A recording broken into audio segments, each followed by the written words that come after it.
Okay. So from the macro side, let me just tell you some of the things which has not come, but they're very recently added into your syllabus. Unit 4 के अंदर जहां macro start होता है, and it is the macro economy. तो उसके अंदर सबसे पहला जो चैप्टर है, that says national income statistics. If I had to give like a surprise one, then this is the topic. This is one of those topics जिसके ऊपर किसी भी वेरिएंट में अभी तक कोई क्वेश्चन नहीं आया है। और इसके ऊपर अगर हम क्वेश्चन बनाना चाहें तो कोई मुश्किल नहीं है। Like for example, one of the questions that I did in one of the classes also was कि जीडीपी या जीएनआई था क्वेश्चन तो, लेकिन I think I I spoke about, मैं आज भी फिर उस पर बात करूंगा कि GDP at market price, GNI at basic price, इसमें क्या फर्क है? ठीक है। For a 3 marker, that's not a bad question to give to test kids' knowledge and understanding. It does not have to be like GDP at market price. It can be GNI at market price. Yeah, basic price versus market price. What do we mean by that, right? And not only this, but even like what is the use of it? ठीक है, like अब ये analysis हो सकता है, what can be use of it.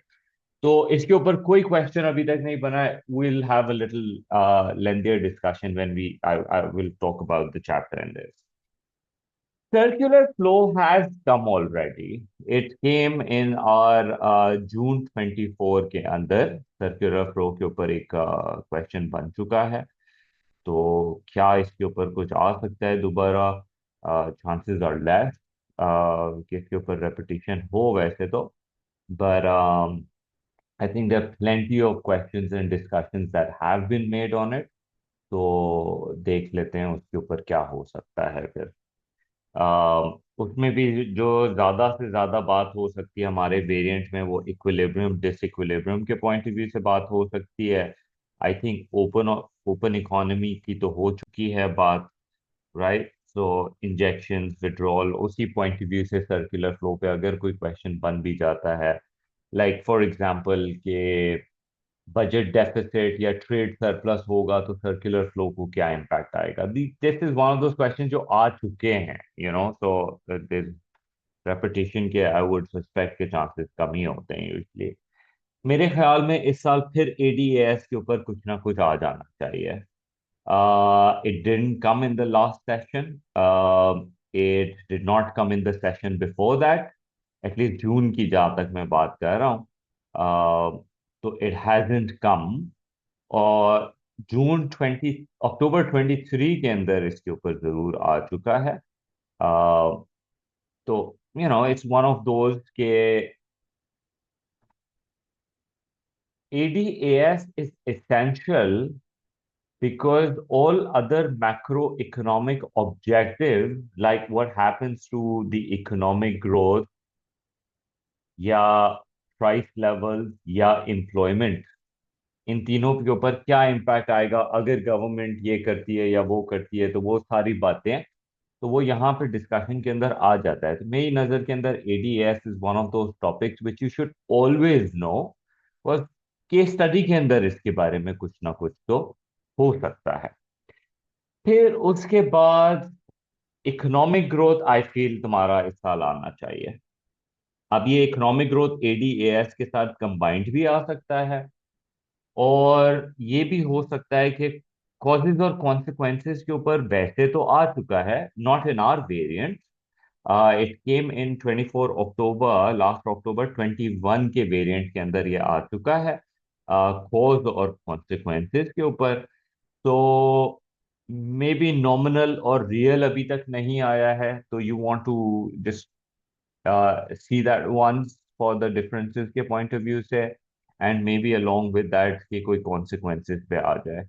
Economic growth as such हमारे variant के अंदर तो we haven't seen anything of it economic growth related. ठीक है, केस स्टडी में कुछ एक छोटा मोटी बात आ गई हो तो आ गई होगी, लेकिन ऐसा जिसके ऊपर ऐसे नहीं बना है ना। This is economic growth is one of those जो 2023 के बाद एक नया एड ऑन हो चुका है। अनएम्प्लॉयमेंट आ चुका है अक्टूबर के अंदर, और वो जून में नहीं आया है लास्ट ईयर या उससे पिछले साल। And this is also one of the add on. ठीक है, तो if they want to like test it one more time, तो इसके ऊपर जो क्वेश्चन आ गया था दैट वाज अबाउट, अक्टूबर में जो आया था that was about measurement, and that was about कि how supply side policy can solve unemployment. तो अगर क्वेश्चन बनता भी है तो बन ये सकता है कि कोई specific type of unemployment, right, कोई स्पेसिफिक टाइप ऑफ अनएम्प्लॉयमेंट के ऊपर और अनएम्प्लॉयमेंट के कॉन्सिक्वेंस के ऊपर।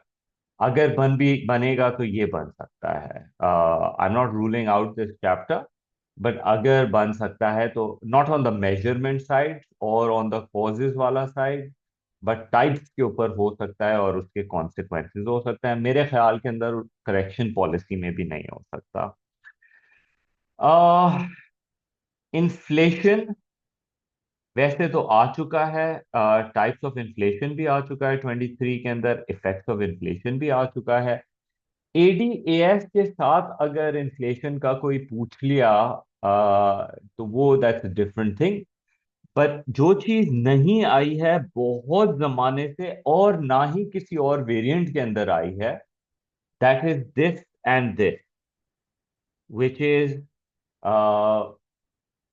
अबाउट द मेजरमेंट के सीपीआई किस तरह से इन्फ्लेशन को मेजर किया जाता है, द स्टेप्स एंड उसका use and difficulties in it, और नॉमिनल वर्सेस रियल के अंदर। यूजुअली ये तो एमसीक्यूज या केस स्टडी के लिए ये रिजर्व करते हैं इस बात को, नॉमिनल और रियल के डिस्कशन को।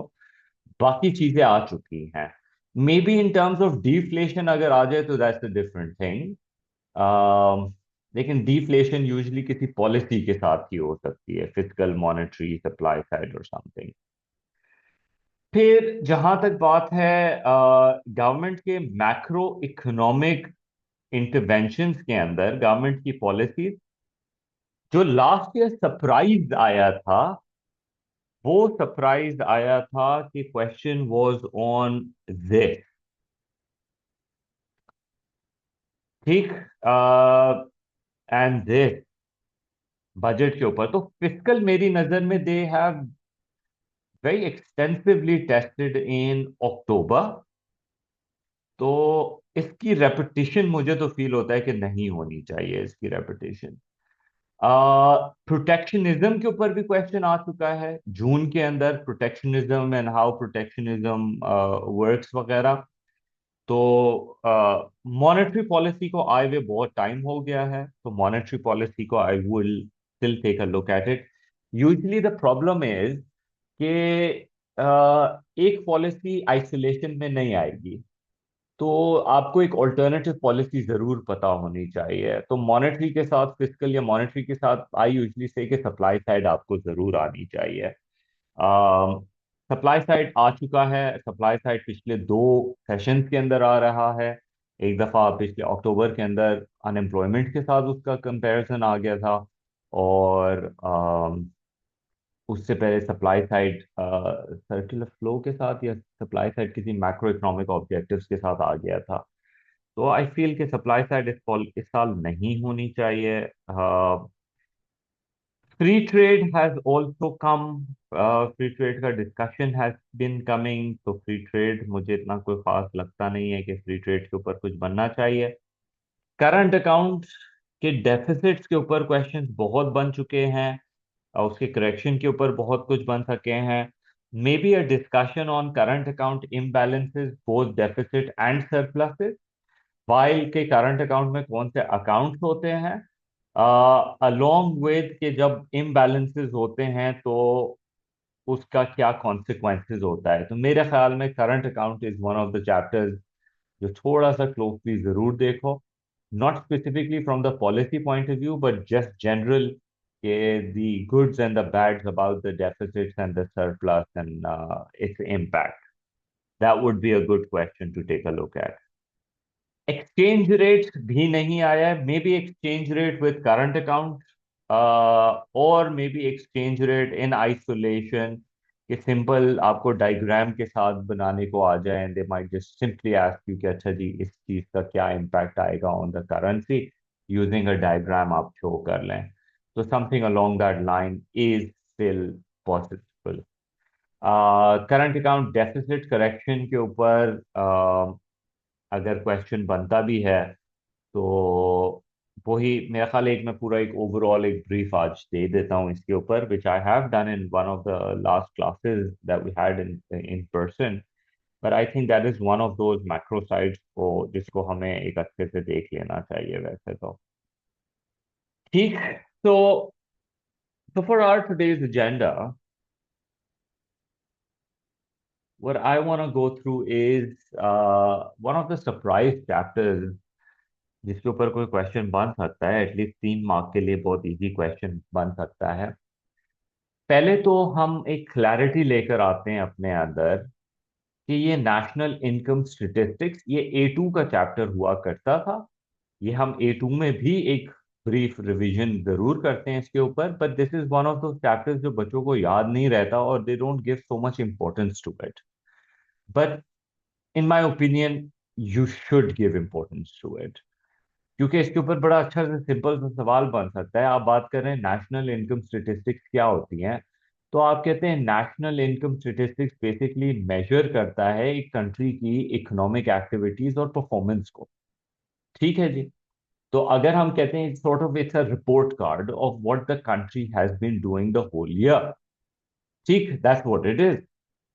नेशनल इनकम की जब हम बात करते हैं तो हम कहते हैं नेशनल इनकम इज बेसिकली मुल्क में क्या कमाया आपने एक साल के अंदर, क्या कमाया, क्या खाया यानी क्या एक्सपेंडिचर किया, और क्या बनाया, total output, total income, total expenditure. ये 3 मेथड्स होते हैं आपके जीडीपी मेजर करने के। ठीक है जी।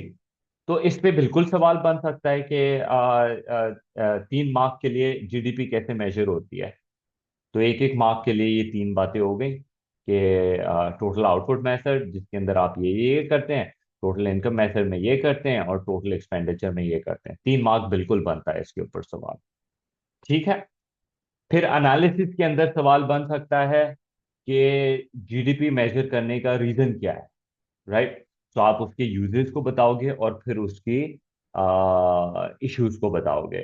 तो ये एक बहुत रीजनेबल सा क्वेश्चन है। ये A2 के अंदर तो जब ये चैप्टर था तो ये हर अदर ईयर के अंदर ये क्वेश्चन रिपीट होता था इसके ऊपर। तो अभी ये 2023 से इन्होंने इसके ऊपर एक क्वेश्चन भी नहीं दिया है। It's a nice surprise question.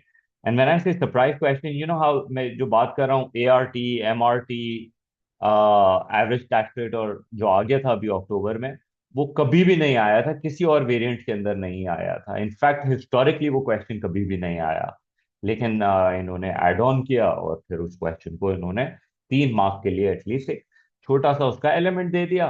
और फिर इनडायरेक्ट टैक्सेस तो सबको पता है कि क्या करता है, लेकिन उन्होंने तुमको उठा के दे दिया सवाल कि इनडायरेक्ट टैक्सेस क्या एक अच्छा मेजर है गवर्नमेंट को अगर पैसे जमा करने हैं तो। now that's a complicated question, right? Hardly, when I was checking, most of the kids did not even attempt this. Only kids who knew ART, MRT, they attempted it, but this analysis के अंदर they were not able to give a good answer of it. Anyhow, so national income statistics की जहां तक बात है, आप कहते हैं कि वो कंट्री की परफॉर्मेंस को देखता है। वो देखता है कि क्या कंट्री एक सस्टेनेबल रेट के साथ ग्रो कर रही है कि नहीं। फिर आप डिफरेंट कंट्रीज की परफॉर्मेंस मेजर कर सकते हैं इसकी बेसिस के ऊपर। ठीक है।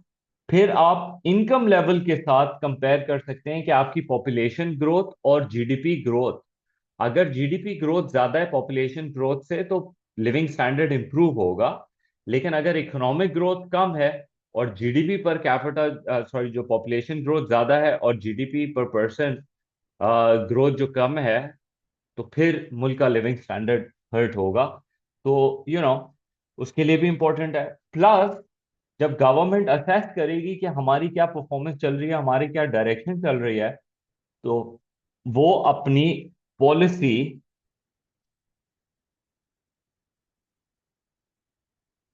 डिटर्मिनेशन के अंदर इस इंफॉर्मेशन को यूज कर सकती है। तो ये तो मैंने तुमको यूजेस बता दिया। ठीक है। उसके बाद इसकी जब हम काउंटर की बात करेंगे, so will come to that in just a bit. Counter I will definitely talk about it, don't worry. तो ये लिखा हुआ है जीडीपी। जीडीपी का क्या मतलब है? Gross domestic product. अच्छा, अगर वो सिर्फ जीडीपी पूछ लेते हैं कि सवाल के अंदर एक्सप्लेन द टर्म जीडीपी, तो फिर obviously GDP represents gross domestic product. It is the total value of goods and services produced in the country, या national income earned in the country. And then obviously you want to talk about the quick three methods of how GDP can be measured. फिर वो बात करते हैं GNI की। ठीक है जी। अब जीएनआई क्या चीज है? जीडीपी से, अच्छा, जीडीपी भी जो आप निकालते हो ना, तो लेट मी मेंशन हियर, इसके अंदर या नीचे आ रहा है। Let me come back to GNI for second. Output method के अंदर आपके पास तीन मेथड हैं, राइट? आउटपुट मेथड में जो पहली चीज है, उसके अंदर आप क्या मेजर करते हैं? Value of output produced in the country. Primary, secondary, tertiary, her sector के अंदर आपने जो भी प्रोड्यूस किया, आपने उन सब चीजों को टोटल कर दिया। लेकिन प्रॉब्लम क्या है? क्या आप हर इंडस्ट्री के पास जाके पूछेंगे उन्होंने क्या चीज, कितनी वैल्यू का गुड प्रोड्यूस किया? तो आपने कहा उसके अंदर तो एक प्रॉब्लम आ जाएगी, और something called the double counting. आपने डबल काउंटिंग को अवॉइड करना है कि जो टायर कंपनी ने आउटपुट प्रोड्यूस किया और जो गाड़ियां प्रोड्यूस की, अब गाड़ियों में टायर इंक्लूसिव है, तो गाड़ियों टायर वालों से जाके क्या पूछना? No reason. अगर आपने फर्नीचर वालों से पूछ लिया उन्होंने कितना आउटपुट प्रोड्यूस किया, तो फिर लकड़ी प्रोड्यूस करने वाले से जाके पूछना कि उन्होंने कितनी लकड़ी प्रोड्यूस की इज इररेलेवेंट, क्योंकि फर्नीचर में वो लकड़ी की prices has already been taken care of. तो what you want to do is you want to avoid the double counting. इसके दो तरीके होते हैं। एक, आप सीधा जाके वैल्यू एडिशंस को ऐड कर लें। हर इंडस्ट्री ने रॉ मटेरियल कितने का खरीदा, प्रोडक्ट, फिनिश प्रोडक्ट कितने में बेचा, उस बेचने वाली प्राइस में से माइनस कर दो रॉ मटेरियल। ठीक है? तो पता लग जाएगा कि उस कारपेंटर ने लकड़ी खरीदी और उसके बाद टेबल बनाया। टेबल की क्या प्राइस है, लकड़ी की क्या प्राइस है, टेबल की प्राइस में से लकड़ी की प्राइस माइनस कर दो, और आपको पता लग जाएगा कि उस कारपेंटर ने या फर्नीचर बिजनेस ने कितनी वैल्यू एडिशन। या तो आप वैल्यू एडिशन का मेथड यूज कर लें, ठीक, या फिर आप फाइनल गुड की प्राइस को ले लें, विच इज द फर्नीचर, और पीछे के सारे प्रोसेसेस को छोड़ दें, तो वो रिजल्ट आपका सेम ही आना चाहिए। तो एक मेथड हो गया टोटल आउटपुट का मेथड।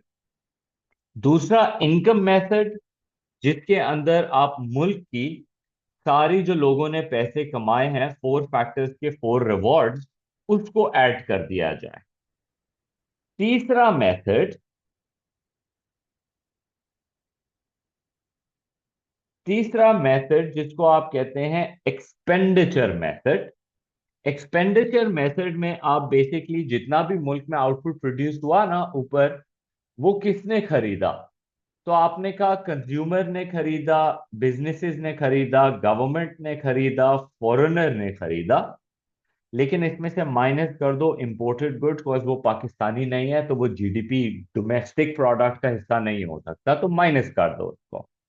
तो ये आपका एक्सपेंडिचर मेथड हो जाता है। तो ये तीन तरीके हैं आपके पास जीडीपी मेजर करने के, और इन तीनों के रिजल्ट सेम आने चाहिए। रियलिटी में सेम नहीं आ सकते, क्योंकि आपके पास सारी इंफॉर्मेशन रेडली, परफेक्टली अवेलेबल नहीं होती है। Do you understand that? तो आगे बढ़ते हैं। फिर हम वापस से जरा पीछे जाते हैं। अच्छा, जीडीपी के मैं अभी फिर मेंशन कर देता हूँ। There are lot of problems in measuring GDP के नंबर्स। एक तो हाउ ऑथेंटिक दिस नंबर है। अब यहाँ पे गवर्नमेंट को हिसाब लेना है। और हिसाब क्या लेना है कि जी आपने क्या क्या प्रोड्यूस किया, आपने क्या क्या कमाया, आपने कहाँ कहाँ खर्चा किया। अब गवर्नमेंट को क्या पता, राइट? गवर्नमेंट को तो हर चीज का तो नहीं पता। एक बन कबाब वाला जो मेरे मोहल्ले में ऑपरेट कर रहा है, वो कितने बन कबाब बना के दिन के बेच रहा है, गवर्नमेंट को क्या पता। और ऐसे तो कई हजारों बन कबाब वाले हैं, ऐसे तो कई हजारों रिटेलर्स हैं, ऐसे तो कोई हजारों लाखों बार्बर शॉप्स हैं, मीट शॉप्स हैं, यू अंडरस्टैंड?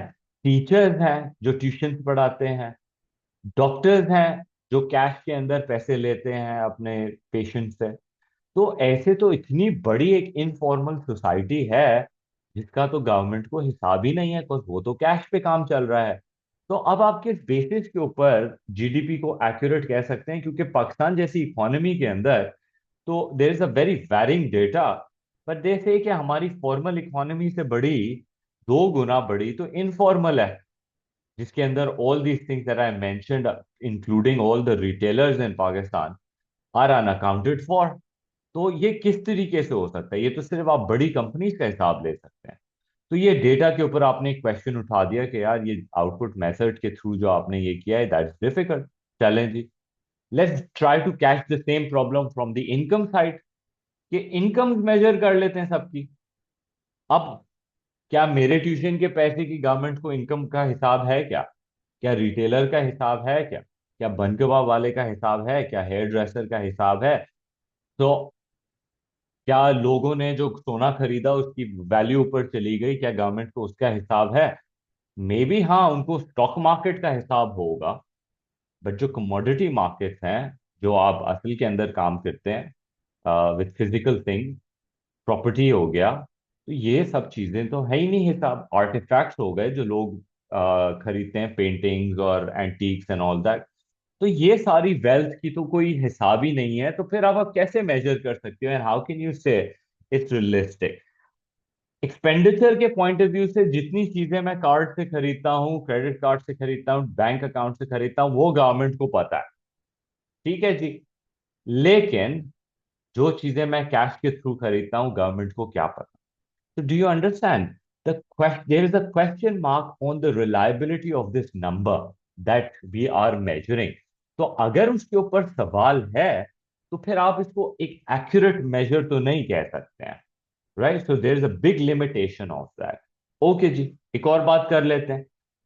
अगर पाकिस्तान की जीडीपी, लेट्स अस्यूम, $300 बिलियन है, that what it means is के, लेट्स अस्यूम कि ये एक एक्यूरेट, अच्छा क्लोज टू एक्यूरेट नंबर है। 300 बिलियन का पाकिस्तान का जीडीपी है, यानी इनकम एक्सपेंडिचर आउटपुट है। पॉपुलेशन से डिवाइड करें तो लेट्स से कि ये $1600 पर कैपिटा आ जाता है। यानी एक एवरेज पाकिस्तानी $1600 पर कैपिटा, ये नंबर वैरी करता है, 1600 से 1900 तक का नंबर्स हैं हमारे पास। तो ये पर एनम है बाय द वे, एक एवरेज पाकिस्तानी कमाता है। तो क्या हम ये कह सकते हैं कि on average every Pakistani is earning this?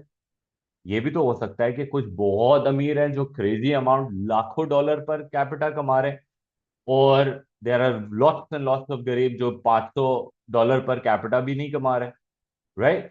तो ये जो एक एवरेज है, तो एवरेज लिविंग स्टैंडर्ड को किस तरीके से रिप्रेजेंट कर सकती है? और एंड जस्ट दिस, इसके अंदर ना पोल्यूशन को फैक्टर इन किया हुआ है आपने, ना लोगों को access of education and health care की बात की हुई है, ना लाइफ एक्सपेक्टेंसी की बात की हुई है, ना पोल्यूशन की बात की हुई है। There so much missing in this. ये तो सिर्फ और सिर्फ आउटपुट को इनकम से कंपैरिजन करके कह रहा है कि दैट्स हाउ लेट्स मेजर। लेकिन living standard is much more deeper thing.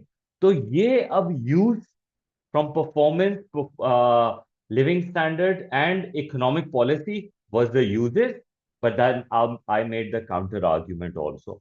तो ये बिल्कुल हैंड इन हैंड वाली बात है, और ये साथ चलेगी। फिर ऊपर जाते हैं, वो कहते हैं कि भाई सिर्फ जीडीपी अच्छा है, या what about this something called the GNI? ये जीएनआई क्या चीज है? Gross national income. जीडीपी में हमने कहा कि GDP is everything that is produced in the country, irrespective of whose money, capital, factors of production are being used. If McDonald's is producing in Pakistan, it's part of Pakistan's GDP. If a foreigner is coming into Pakistan and maintaining a hospital or a hotel, जैसे बाहर से foreign employees आते ही हैं कोई बड़ी international chains के अंदर, तो वो तो पाकिस्तान की जीडीपी में रिकॉर्ड होता है। अब पाकिस्तान से कतर वगैरह मिडिल ईस्ट बहुत सारे पाकिस्तानी जाते हैं काम करने, तो वो पाकिस्तान की जीडीपी का हिस्सा नहीं होते हैं, वो होते हैं कतर और रिस्पेक्टिव कंट्रीज की जीडीपी का हिस्सा। लेकिन आप कहते हैं यार ये तो पाकिस्तानी रिसोर्सेज है, तो फिर आप क्या करते हैं? फिर आप करते हैं जीएनआई, ग्रॉस नेशनल इनकम। ये है क्या? पहले तो हम कहते हैं कि it is increasing in importance as a measure. GNI is included, for instance, by the United Nations and its Human Development Index. Human Development Index एक लिविंग स्टैंडर्ड का एक ज्यादा कॉम्प्रिहेंसिव तरीका है जिसमें आप एजुकेशन और हेल्थ केयर को भी इंक्लूड करते हो along with GNI. So GNI goes further than GDP in changing the focus from output produced in a country to income earned by the country's residents and firms regardless of where they have earned. रट्टा मार लो इस line का। GNI को, this is how I want you to explain that it goes further than the GDP. It does not only focuses on the output, but by the incomes earned by the country's resident, regardless of where they've earned. पहले GDP में तो हम सिर्फ मुल्क के अंदर की बात कर रहे थे, now regardless की बात हो गई है। सही है? तो इसका फॉर्मूला क्या है? GNI का फॉर्मूला इज कि जीडीपी में ऐड कर लिया जाए something called net property income from abroad. इसका क्या मतलब है? कि जो भी पाकिस्तानी ने पैसा कमाया, पाकिस्तानी ने, अ रेजिडेंट ऑफ पाकिस्तानी ने, पाकिस्तान में या पाकिस्तान के बाहर, अब जीडीपी के अंदर तो आ जाएगा पाकिस्तान में क्या कमाया उसने, right? The incomes earned with in the country. NPI, net property income, includes that money that मैंने बाहर से कमाया हो, कि मेरे कुछ मैंने बाहर इन्वेस्टमेंट की थी शेयर्स में, फॉरेन कंट्री के बॉन्ड्स के अंदर, तो या फिर कुछ पाकिस्तानी बाहर जाके काम करने गए हुए थे जिसको आप एम्प्लॉय कॉम्पनसेशन कहते हैं, राइट? तो आपने उसको इंक्लूड कर लिया है, तो वो net property income from abroad होती है। और ये नेट का मतलब क्या है? The money coming in minus the money going out, इससे आप नेट निकालते हैं। तो if it is positive, that means there has been more inflow, and if it is negative, that means more money is going to the foreigners. You understand? तो it's a one step more forward. ठीक है? यहाँ नीचे लिखा हुआ है compensation of employees wages earned by workers who are resident in one country but who work abroad for shorter periods. ये bye the way current account के अंदर जो प्राइमरी और सेकेंडरी इनकम बनता है ना, ये प्राइमरी इनकम का हिस्सा है। ठीक है? रेमिटेंस सेकेंडरी इनकम का हिस्सा है। तो सर्टेन कंडीशंस हैं कि वर्कर्स एम्प्लॉयज को आप क्या करते हैं? रेजिडेंट एक कंट्री के हैं, बाहर मुल्क में कुछ शॉर्ट पीरियड ऑफ टाइम के लिए गए हैं और पैसा कमाते हैं, ये प्राइमरी इनकम्स के अंदर रिकॉर्ड होता है। तो have no mistake over that. फिर उसके बाद in fact they have gone to an extent and talk about NNI also. For some reason I don't see it right now. अभी बात कर लेते हैं differences in GDP and GNI दोनों के अंदर क्या फर्क है। तो उस फर्क के अंदर आप मल्टीनेशनल कॉरपोरेशंस को खास तौर पे इंक्लूड कर रहे हैं, क्योंकि जीडीपी के अंदर मल्टीनेशनल जो पाकिस्तान में ऑपरेट कर रही हैं आप उनको अकाउंट में ले रहे हैं पाकिस्तानी के हिसाब से। लेकिन जीएनआई के अंदर आप उसको हिसाब में नहीं लेते हैं। तो that's one of the differences. बाकी मैं बता चुका हूँ क्या है। Why is there no NNI in this? Wait one second, आएगा कहीं ना कहीं तो। या एनएनआई के अंदर फिर आप क्या करते हैं? एनएनआई बेसिकली या एनएनआई, एनडीपी भी एक चीज है, मैं अभी क्लैरिटी दे देता हूं उसके अंदर, तुम्हें ख्याल करना। एक होता है जीडीपी, ठीक है, और एक है जीएनआई। आपने दोनों में फर्क क्या क्रिएट किया कि जीडीपी में से एनपीआई को अगर आप इंक्लूड कर ले तो जीएनआई निकल आएगा। अब उन्होंने कहा एक चीज है जिसको आप कह सकते हैं एनडीपी, और एक चीज है जिसको आप कह सकते हैं एनएनआई। अब इन दोनों में फर्क क्या है? फर्क बहुत सिंपल है। बेसिकली आप डेप्रिसिएशन को माइनस कर लें दोनों टर्म्स में से। अगर आप जीडीपी में से डेप्रिसिएशन को माइनस कर लेंगे तो आपके पास नेट डोमेस्टिक प्रोडक्ट निकल आएगा। और अगर आप जीएनआई में से डेप्रिसिएशन माइनस कर लें तो आपके पास नेट नेशनल इनकम निकल आएगा। ये डेप्रिसिएशन है क्या चीज? ये डेप्रिसिएशन है ये। Depreciation is a replacement of capital good. This is referred to as capital consumption also. आसान लफ्जों के अंदर इसका क्या मतलब है कि you know how on a broader level I'm saying, you know how every year Pakistan में कुछ फैक्ट्रीज कुछ मशीन्स यूज अप होती हैं, खत्म हो जाती हैं, तो उसकी वजह से आपकी प्रोडक्शन गिरनी चाहिए अगले साल। Agreed? Depreciation causes capital consumption, which causes for you to have fewer machines and factories, तो आपका अगले साल जीडीपी गिरना चाहिए। लेकिन हर साल नई मशीन्स भी आती हैं और नई इन्वेस्टमेंट्स भी होती हैं, नई फैक्ट्रीज भी लगती हैं, तो उससे आपका जीडीपी बढ़ना चाहिए। तो what we want to do is we want to take the gross gross base के कितनी नई इन्वेस्टमेंट हुई है माइनस डेप्रिसिएशन कितना यूज अप हो गया, तो उसका नेट अगर पॉजिटिव है तो आपकी ओवरऑल जीडीपी या जीएनआई ग्रो करेगा। लेकिन अगर नेट वैल्यू नेगेटिव है because depreciation is more than the gross, तो ऑब्वियसली फिर आपकी जीडीपी में ड्रॉप आना चाहिए। तो ये एक हमारा कॉन्सेप्ट है ऑफ डेप्रिसिएशन कि depreciation causes your output to shrink because your capacity shrink, but gross allows it to increase, so you want to see the net effect of that। Again इस पे भी क्वेश्चन बन सकता है एक छोटा सा। आ, तो जहां तक बात है इन तीन मेथड्स की, GDP, GNI and NNI, the best picture is given by NNI, but it is very hard to quantify depreciation. एक फैक्ट्री के लिए डेप्रिसिएशन मेजर करना आसान है, एक मुल्क के लिए डेप्रिसिएशन, बिकॉज जब आप एक फैक्ट्री की बात करते हैं ना, आप कहते हैं ये जनरेटर है, ये मशीन है, 12 साल चल सकती है, use whatever straight line method और reducing method and let's take out the depreciation and let's accounted in our income statement. लेकिन यहाँ कोई और गेम हो रही है, यहाँ पे तो आप मुल्क की बात कर रहे हो, तो मुल्क के अंदर तो आपके डैम्स से लेके पावर प्लांट से लेके आपका इंफ्रास्ट्रक्चर रोड स्ट्रक्चर सब चीजें आ जाती है। इसके डेप्रिसिएशन को आप कैसे मेजर करेंगे? Really hard to quantify.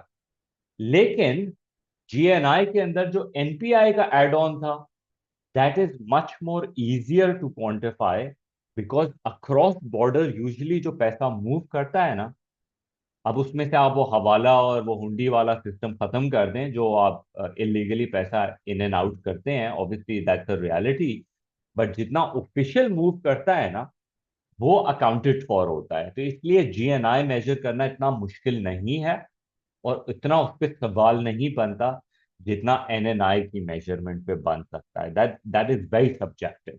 ठीक है जी। तो इसलिए GNI out of the three GNI is the major one, इसीलिए ऊपर लिखा हुआ भी था कि यूनाइटेड नेशंस जो है जीएनआई को ज्यादातर यूज करती है। ठीक हो जाता है। अब एक और जो एड ऑन है वो फैक्टर वर्सेस बेसिक प्राइसेस की बात होती है। इसको भी मैं क्लैरिटी दे दूं तुमको। तो जीडीपी के अंदर जब आउटपुट मेथड से हम जीडीपी निकाल रहे थे, तो आप करते क्या है? आप हर कार इंडस्ट्री, सारी, ऑल ऑटोमोटिव के पास गए और आपने रफली कहा किस प्राइस पे कितनी बेची है, टोटल कर लिया, उससे ऑटोमोबाइल सेक्टर का हिसाब आ गया। आप सारे फूड इंडस्ट्री के पास गए जिसमें वीट, राइस, दाल, हर चीज, वेजिटेबल, प्राइस इनटू क्वांटिटी किया, उसको भी टोटल कर लिया। फिर आप जाके पेट्रोलियम ऑयल वाली साइड के ऊपर गए, आपने प्राइस इनटू क्वांटिटी किया, आपने टोटल कर लिया।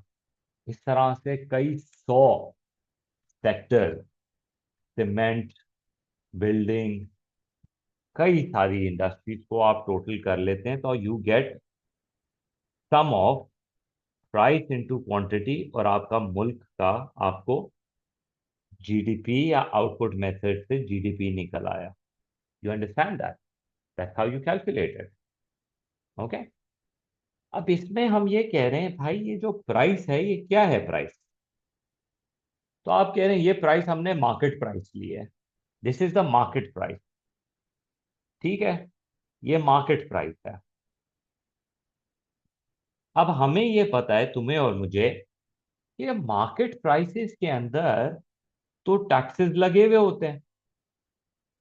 मार्केट प्राइस, जो एक मैंने प्रोडक्ट बनाया जिस भी रेट के ऊपर, चार फैक्टर्स को मिला के, मेरा प्रॉफिट, रेंट, इंटरेस्ट और वेजेस एंड सैलरी सब मिला के 1,000 रुपए की मैंने डिश बनाई है। अब बेचने जा रहा हूं तो उस पर मुझे टैक्स लगाने की जरूरत है। और वो ये जो चीजें मैंने खरीदी, खास तौर पे सब्जी, अगर उसके ऊपर गवर्नमेंट ने सब्सिडी दी हुई है, तो मेरी जो फैक्टर कॉस्ट है, और या जो मेरी मार्केट प्राइस है, वो सब्सिडी की वजह से तो गिर गई है। सब्सिडी ने मेरी मार्केट प्राइस को गिराया है, और टैक्सेशन ने मेरी मार्केट प्राइस को बढ़ाया है। तो मार्केट प्राइस के अंदर तो ये फर्क है। फैक्टर प्राइस के ऊपर या बेसिक प्राइस के ऊपर अगर आपको जाना है कि चार फैक्टर्स को यूज करते हुए एक प्रोडक्ट कितने का बना, और उसकी असल में मार्केट प्राइस क्या थी, इसको किस तरह से फर्क करेंगे, तो this is what you will do. Imagine we have a GDP at market price, यानी इसमें टैक्सेशन लगा हुआ है और सब्सिडी की वजह से इसकी वैल्यू गिरी हुई है। तो आपने क्या करना है, अगर आप जीडीपी एट बेसिक प्राइस निकालना चाहते हैं, वन सेकंड प्लीज, अगर आप जीडीपी एट बेसिक प्राइस निकालना चाहते हैं, तो आप मार्केट प्राइस के अंदर से पहले जो मार्केट प्राइस ने टैक्सेशन की वजह से जीडीपी को इंक्रीज किया है, पहले तो वो माइनस करें, हटाएं वो टैक्स की वजह से जो राइजिंग इफेक्ट है ऑन द प्राइस, और वापस से ऐड ऑन करें जो सब्सिडी की वजह से बिला वजह प्राइस का गिरना हुआ था, तो सब्सिडी को ऐड करें। तो ये आपका एक फॉर्मूला है कि अगर आपने बेसिक प्राइस पे जाना है, जैसे पाकिस्तान के अंदर फर्टिलाइजर के ऊपर सब्सिडी मिलती है, आपको पता है ना। फर्टिलाइजर को अगर आप सब्सिडी देंगे, अगर आप फर्टिलाइजर को सब्सिडी देंगे तो उसकी वजह से होगा क्या? फर्टिलाइजर जब सस्ता हो जाएगा, तो आप जो सब्जी प्रोड्यूस कर रहे हैं उसकी मार्केट प्राइस गिर जाएगी, क्योंकि कॉस्ट ऑफ प्रोडक्शन गिर जाएगी। तो जो असल कॉस्ट आनी चाहिए थी एक चीज की, वो नहीं आ रही है। जो बेसिक प्राइस है वो ज्यादा है, लेकिन जो मार्केट प्राइस हो गई है वो गिर गई है। तो that is not right. Basic price पे जाना है तो आप सब्सिडी को ऐड ऑन करें। अच्छा, अगर आपको बेसिक प्राइस दी हुई है तो फिर क्या करेंगे? मार्केट प्राइस पे जाना है, तो बेसिक प्राइस के अंदर सब्सिडी का इफेक्ट जो है वो नहीं आया है, तो सब बेसिक प्राइस में से सब्सिडी माइनस कर लेंगे और इनडायरेक्ट टैक्सेस को ऐड कर लेंगे। यही चीज, मैं सिर्फ इसी इक्वेशन को रीअरेंज करूंगा। ये यहाँ जाएगा, माइनस हो जाएगा, इनडायरेक्ट टैक्सेस यहाँ जाएगा, प्लस हो जाएगा, जीडीपी एट मार्केट प्राइस निकल आएगी। तो दैट इज वन थिंग जो I spend too much time on this, but ये एक ओवरऑल तुमको आना चाहिए, जस्ट इन केस अगर सरप्राइज क्वेश्चन इसके ऊपर आ जाता है किसी किस्म का भी। Moving on, circular flow. भाई साहब, सर्कुलर फ्लो में आपको पता होना चाहिए इंजेक्शंस और विड्रॉल्स क्या क्या है। तीन इंजेक्शंस हैं और तीन विड्रॉल्स हैं। और जब तीन इंजेक्शंस और तीन विड्रॉल्स होते हैं तो आप कहते हैं भाई इक्वल। इंजेक्शन क्या होता है जब सर्कुलर फ्लो में पैसा आता है, और विड्रॉल क्या होता है जब सर्कुलर फ्लो में से पैसा बाहर जाता है। तो एज अ रिजल्ट आपकी नजर के अंदर इक्विलिब्रियम कब होता है? Equilibrium is a point where investment, government spending and export, the तीन, ये फोर्थ सेक्टर के अंदर जो तीन इंजेक्शंस हैं, is equals to the withdrawal which is saving plus tax plus import. अब you should be able to link them. ये दो लिंक्ड होते हैं, ये दो लिंक्ड होते हैं, और ये दो लिंक्ड होते हैं। This is how different sectors. Closed economy के अंदर आपके पास एक्सपोर्ट और इंपोर्ट्स नहीं होंगे। अब वो क्लोज बोलें या ओपन बोलें, प्लीज मेक श्योर तुम अपने एंड से तीनों की बात कर लो। ठीक है? तो उसके अंदर तुम्हारे जो भी मार्क्स होंगे वो तुमको मिल जाएंगे। ओके जी, moving on. ADAS I am saying is an important one. Always remember ADAS is CIGX-M। CI के अगर कंपोनेंट्स को पूछ लिया उन्होंने तो you should be able to at least briefly define at least 2 to 3 of them. अच्छे से उसको समझाएं प्लीज कि क्या होते हैं। Consumption, investment, government spending, export minus import, this you should know. इनके अंदर किन वजह से चेंजेस आ सकती हैं, I am not gonna talk about that for now. But आपका जो एडी का कर्व होता है, I have told this before also, लेकिन अगर तुमने अपने एडीज के डायग्राम में लेबल्स को ठीक नहीं किया, एग्रीगेट्स को नहीं मेंशन किया, प्राइस लेवल को मेंशन नहीं किया, रियल जीडीपी को मेंशन नहीं किया, तो जो एक मार्क डायग्राम का मिलता है वो तुम्हारा माइनस हो जाएगा। 110%। पिछले अक्टूबर मैंने माइनस किए हैं लोगों के। not minus, but you did not give them the award them the mark, no matter how good they've made।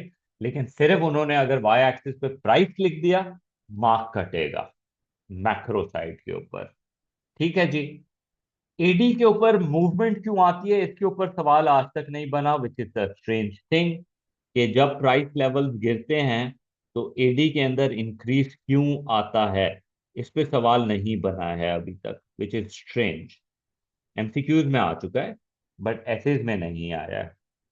तो आपको ये पता है कि जब प्राइस लेवल गिरता है तो तीन effects come into play: the wealth effect, the substitution effect, and the interest rate effect. ये क्या होते हैं? जब प्राइस लेवल्स गिरती हैं तो लोगों की परचेजिंग पावर बढ़ जाती है and they end up buying more stuff. Substitution is कि जब हमारे प्राइस लेवल्स गिरते हैं तो हमारा export rises and import falls, so that causes the AD to rise, right? And interest rate effect में if price level falls, the interest rate goes down and then the borrowing goes up and AD goes up because of consumption and investment increases. So yeah, I'm just briefly mentioning this. I'm not just assuming that you already know this stuff. CIGX-M के किसी भी component की shifting की वजह से ADAS के अंदर shift आता है। तुम्हारे लिए ये वाला diagram is the heart of ADAS, because यहाँ पे आप अपने मैक्रो इकोनॉमिक ऑब्जेक्टिव्स के डिस्कशन की बात करते हैं कि अगर ये केन्जियन व्यू है, ये केन्जियन के पॉइंट ऑफ व्यू से ये वाला बनता है। आइडिया क्या है कि अगर एडी यहाँ से इंक्रीज होता है तो इन्फ्लेशन नहीं आती लेकिन इकोनॉमिक ग्रोथ और एम्प्लॉयमेंट राइज करती है। लेकिन अगर एडी यहाँ इंक्रीज होता है तो एम्प्लॉयमेंट फुल पे ही रहती है, इकोनॉमिक ग्रोथ मैक्सिमम पे रहता है, लेकिन इन्फ्लेशन आती है। ये वाला जो एरिया है इसको इंटरमीडिएट रेंज कहते हैं, सप्लाई बॉटलनेक कहते हैं। यहाँ पे प्राइस, इकोनॉमिक ग्रोथ और अनएम्प्लॉयमेंट जो है उसका एक वैरिड रिजल्ट क्रिएट होता है। तो हम ज्यादातर एक्सट्रीम एंड्स की बात करते हैं तो वहां पे मसला नहीं होता। क्लासिकल इकोनॉमिस्ट के पॉइंट ऑफ व्यू से LRAS आपका इस तरह से होता है, एक वर्टिकल लाइन होती है। सिंपल आइडिया ये है कि क्लासिकल के हिसाब से लॉन्ग रन में इकोनॉमी हमेशा पोटेंशियल पे आती है। केंद्रियंस के पॉइंट ऑफ व्यू से लॉन्ग रन के अंदर इकोनॉमी में अनएम्प्लॉयमेंट भी हो सकती है और फुल एम्प्लॉयमेंट भी हो सकती है, दोनों चीजें एग्जिस्ट कर सकती हैं। ठीक है जी, this is just an differences in opinion. उसके बाद ADAS की shiftings and how macro economic things will get affected. Okay जी, इकोनॉमिक ग्रोथ की जहां तक बात है, one second, let me take a question.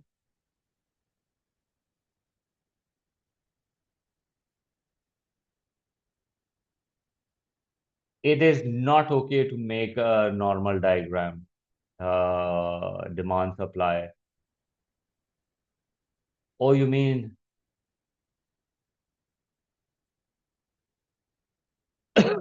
okay, so let me clarify.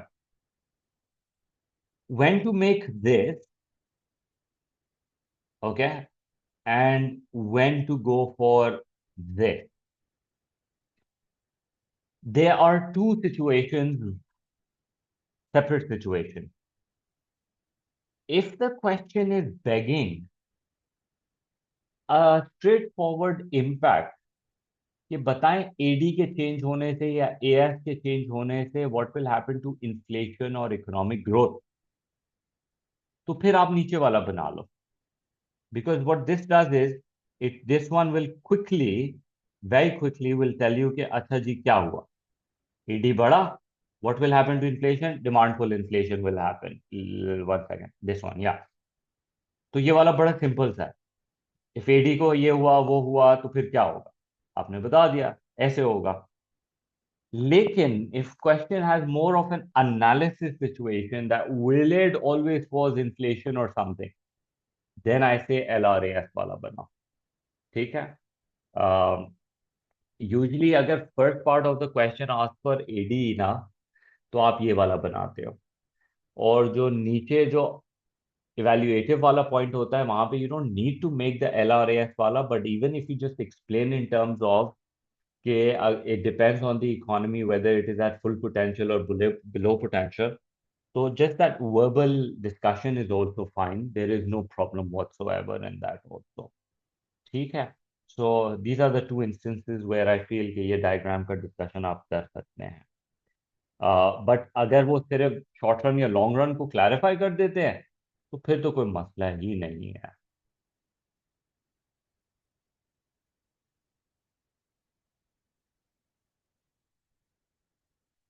अच्छा, AD के अंदर समटाइम्स किड्स आस्क के ये कई जगह पे कर्वेचर बना होता है, कहीं पे स्ट्रेट लाइन होती है। अब we don't care about that, we for us that doesn't matter. What matters is के LRAS और SRAS की क्या सिचुएशन है। यूजली LRAS आप लंबे डिस्कशन के लिए करते हो जहां पे आपने काउंटर करना होता है, और आप रेगुलर शॉर्ट रन बनाते हो जहां पे you are not talking about like a counter argument as such. It's up to you, honestly it's up to you, आप बना लें, आप दोनों बना लें, कोई मसला ही नहीं है। ठीक है। आई सेड कि जहां तक इकोनॉमिक ग्रोथ की बात है, I feel this chapter is an important one. Make sure that you spend reasonable time के इकोनॉमिक ग्रोथ मेजर कैसे होती है। पहली बात, new GDP minus old GDP divide by old into 100, ये फॉर्मूला है आपका। क्योंकि इकोनॉमिक ग्रोथ रेट जो होता है वो एक परसेंटेज होता है। ठीक है। जब वो परसेंटेज होता है तो परसेंटेज को फिर आप ऐसे ही मेजर करते हैं, न्यू माइनस ओल्ड के हिसाब से। ये आपको इकोनॉमी की स्पीड को शो करता है कि इकोनॉमी किस स्पीड से ग्रो कर रही है। ठीक है। You want a sustainable economic growth rate, that means that can last for long. We don't want a very quick rise and then a crashing one, you want to avoid that. ठीक है। एक actual economic growth होती है, एक potential economic growth होती है, इसमें क्या फर्क है। तो अगर मैं एक डिस्टिंक्शन क्रिएट करना चाहूं for you guys, capital goods, consumer goods, please make sure that आप पूरा टर्म लिखें, PPC। अब अगर आप इनसाइड हैं तो दैट मीन्स ये एक्चुअल रिप्रेजेंट कर रहा है। और पॉइंट बी जो है वो आप पोटेंशियल रिप्रेजेंट कर रहा है। ठीक है। जब आप एडी पॉलिसीज को यूज करके इकोनॉमी को ग्रो करते हैं और आउटपुट को बढ़ाते हैं, तो इसका मतलब यह है कि एक्चुअल में इंक्रीज आया है। ये बता रहा है कि इकोनॉमिक ग्रोथ में एक्चुअल में इंक्रीज आया है।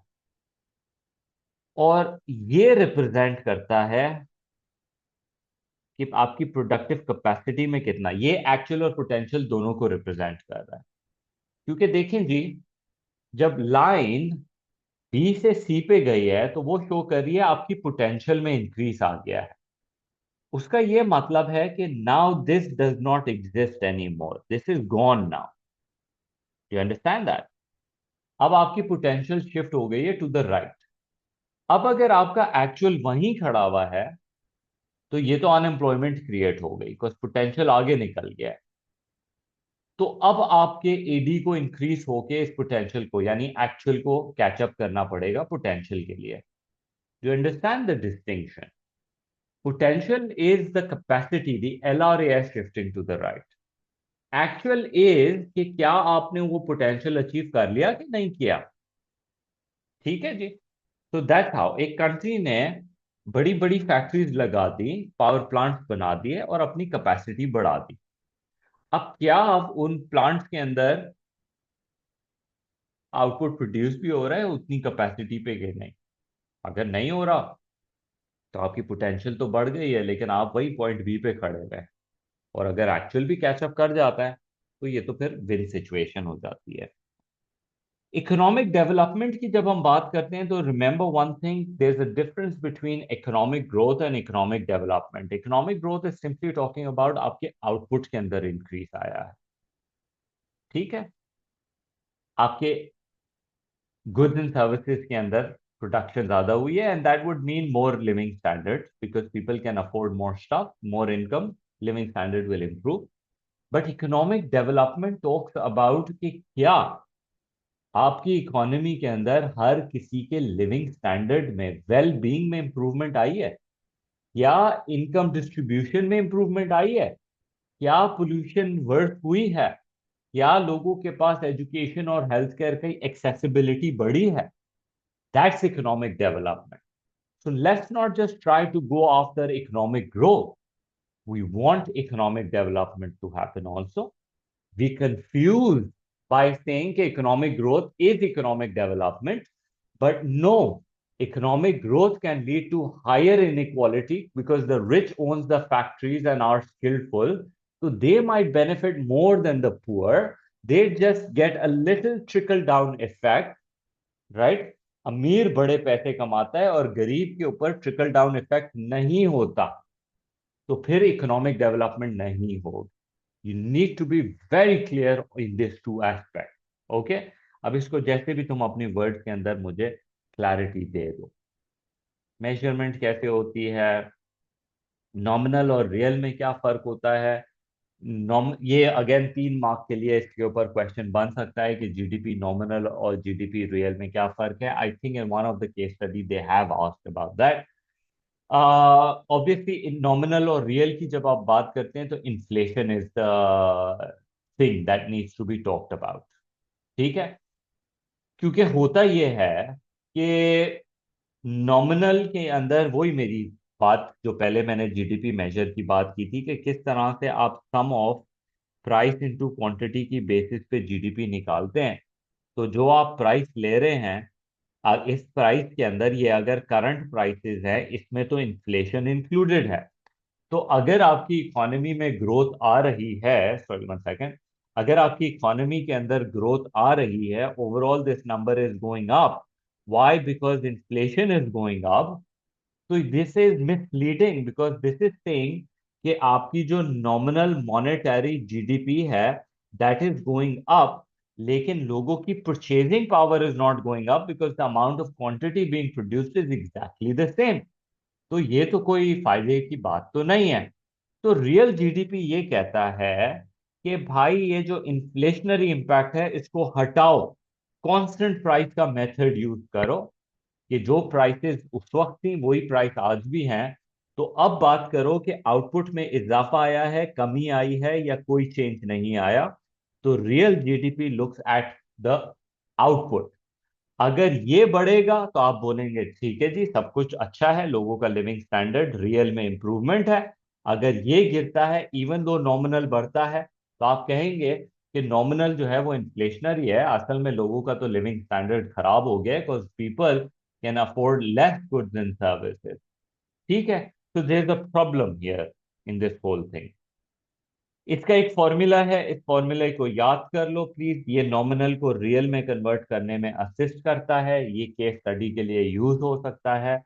ये फॉर्मूला इंपॉर्टेंट है, इसको जरूर याद करो, ये कहीं ना कहीं इस साल यूज जरूर होगा। अब वो या तो एमसीक्यूज में हो सकता है या केस स्टडीज में हो सकता है, बट यूज जरूर होगा। ठीक है, फिर उसके बाद अभी तो मैं ये प्रीटी मच डिस्कशन कर चुका हूँ कॉजेज एंड कॉन्सिक्वेंसेस की।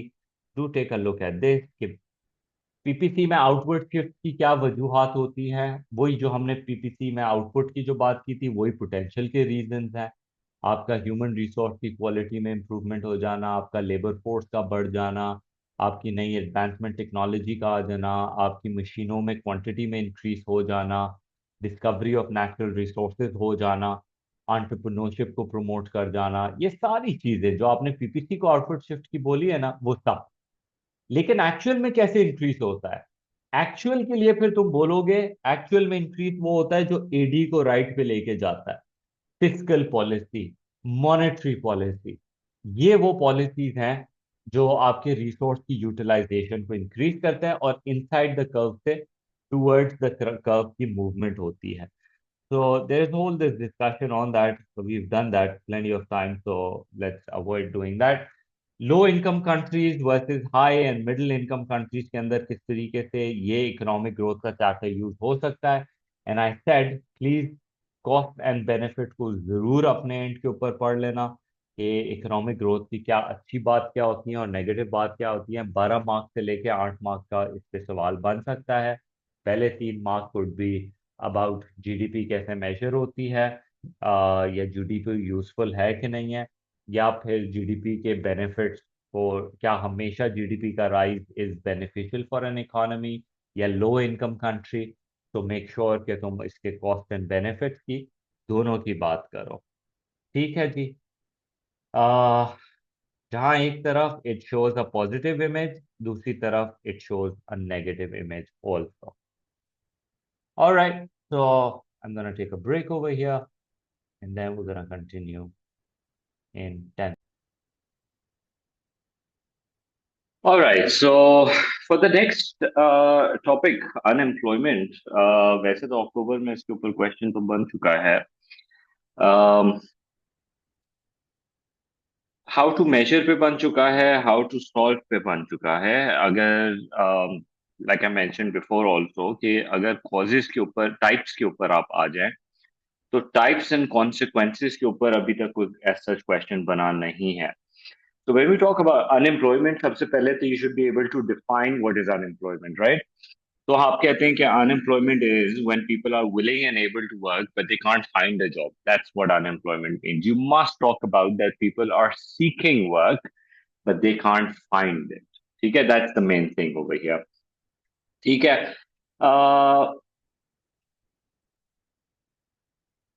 labor force, I don't think so. Measurement has been done. Types की आप बात कर लेते हैं। वाई जो आपकी क्लेमेंट काउंट आ चुका है, फ्रिक्शनल, या तो जहां तक बात आती है दो टाइप्स ना, दिस इज इम्पोर्टेंट बिट कि you should be able to explain the several types of unemployment, right. एक आपका फ्रिक्शनल होता है, ये कब होता है? जब workers are usually between jobs, right. Voluntary भी हो सकती है, कैजुअल भी हो सकती है, seasonal, usually we talk about the seasonal one the most, और द सर्च अनएम्प्लॉयमेंट के लोग एक नौकरी से बेहतर नौकरी ढूंढ रहे हैं, हायर पेइंग सैलरी वाली, तो वो टेम्परली अनएम्प्लॉयड हो जाते हैं। Then you have structural unemployment. जब हम स्ट्रक्चरल अनएम्प्लॉयमेंट की बात करते हैं, तो स्ट्रक्चरल अनएम्प्लॉयमेंट के अंदर there is technological, there is regional, technological की ज्यादा बात होती है। Why does this happen? Because आपकी इकोनॉमी का जो स्ट्रक्चर है वो चेंज हो रहा होता है। स्ट्रक्चर मीनिंग के primary, secondary, tertiary, industry wise there is some changes that is taking place. And then you have the cyclical unemployment. Cyclical unemployment is when आपकी overall economy में aggregate down होता है, aggregate demand जो है वो lower side पे होता है। We've always talked about least serious to most serious, right? Short run to long run, permanent, right? Structural permanent हो जाता है। ये सबसे least worrisome होता है because it affects the least number of people, right? This affects the most number of people. This affects particular type, region, technological or international वाला, right? So ये इस तरीके से। So main category wise there are three types up until now. A2 में आओगे तो we might increase है, but अभी तक तो we have the three। इसी के अंदर बाकी types fit in होते हैं, ठीक है? Uh, so you want to, if you want to talk about, you talk about these three mainly. Consequence wise, obviously जब अनएम्प्लॉयमेंट होती है तो you want to talk in terms of कि individual को कैसे फर्क पड़ता है, जिसकी इनकम चली गई, जो अपनी वक्त के साथ स्किल लूज कर जाएगा, उसकी उसके कॉन्फिडेंस की, उसकी फैमिली लाइफ की, उसकी mental health, all of that needs to be accounted for. But then you want to talk about economy को इसका क्या इम्पैक्ट आएगा, बिकॉज इकोनॉमी के अंदर गवर्नमेंट को इस पे खर्चे करने पड़ेंगे, आउटपुट का लॉस हो रहा होगा इकोनॉमी को, इसके ऊपर जो खर्चा होगा उसकी वजह से गवर्नमेंट के ऊपर बर्डन आएगा। So you want to talk about that. Social implications like crime rate going up can definitely be discussed over here. ठीक।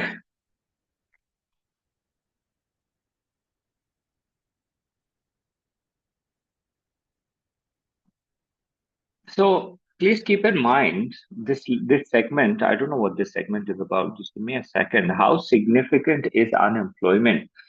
Now, obviously, we probably might be comparing unemployment with other macroeconomic objectives that we talk about. तो उसके अंदर हम बात definitely कर सकते हैं that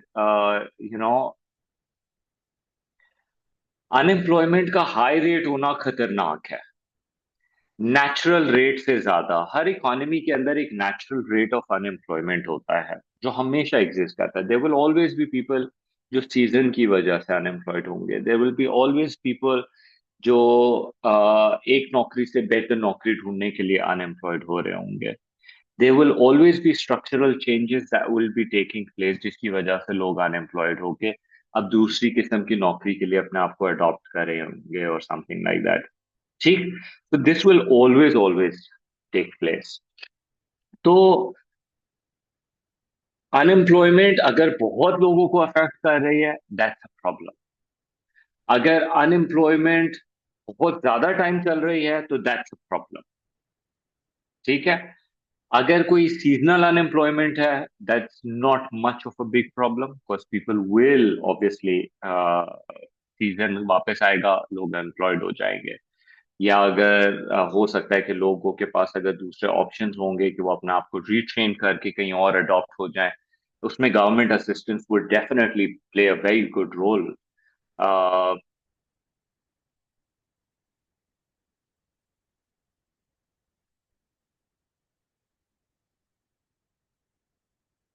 legal structure की जब हम बात करें इसके अंदर, so I am assuming what we are saying is के अब लीगल स्ट्रक्चर का I would think we are talking in terms of the government's role और द लेजिस्लेटिव लॉज। तो फॉर एग्जांपल अगर आपके पास ट्रेड यूनियन या नेशनल मिनिमम वेज होता है जो जान करके अबव इक्विलिब्रियम वेजेस लगा दें और मिनिमम वेज का रूल अप्लाई कर दें, तो वी सेट कि अनएम्प्लॉयमेंट होगी। That is one one of the things that we discussed in micro also. तो वो अब जो अनएम्प्लॉयमेंट हुई है, अब उसका हल क्या हो सकता है? क्योंकि वेजेस तो ऊपर की तरफ हैं and there is a surplus of labour and now people are unemployed. तो उसकी करेक्शन क्या हो सकती है? I think we are going into A2's domain now. तो सिंपल हम ये बात कर सकते हैं कि गवर्नमेंट की इंटरफियरेंस भी अगर होती है तो that should encourage more people to come and work. Government can do expansionary policies which can create नौकरियां. ठीक है. हर इकोनॉमीज के अंदर गवर्नमेंट को पता है हर साल कितने लोग 16 के टर्न होंगे, 18 के टर्न होंगे, तो हमें हर साल इतने मिलियंस ऑफ जॉब्स क्रिएट करनी है. We have no choice but to do it. Right. So आप उसके लिए expansionary policy, supply side policies use करते हैं ताकि ये नौकरियां क्रिएट हों. आप लोगों को एजुकेट करते हैं ताकि लोग नई डिफरेंट नौकरियों पे मोबाइल हो सकें, जोग्राफिकली एंड ऑक्यूपेशनली मोबाइल हो सकें.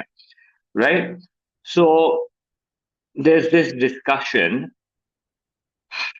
Price stability is all about inflation. I think you're well versed in this. इसके अंदर जो एक particular topic है जिसपे कभी कोई क्वेश्चन नहीं बना, और अगर हमको थोड़ा सा तुमको चैलेंज देना हो तो that would be about the measurement of inflation.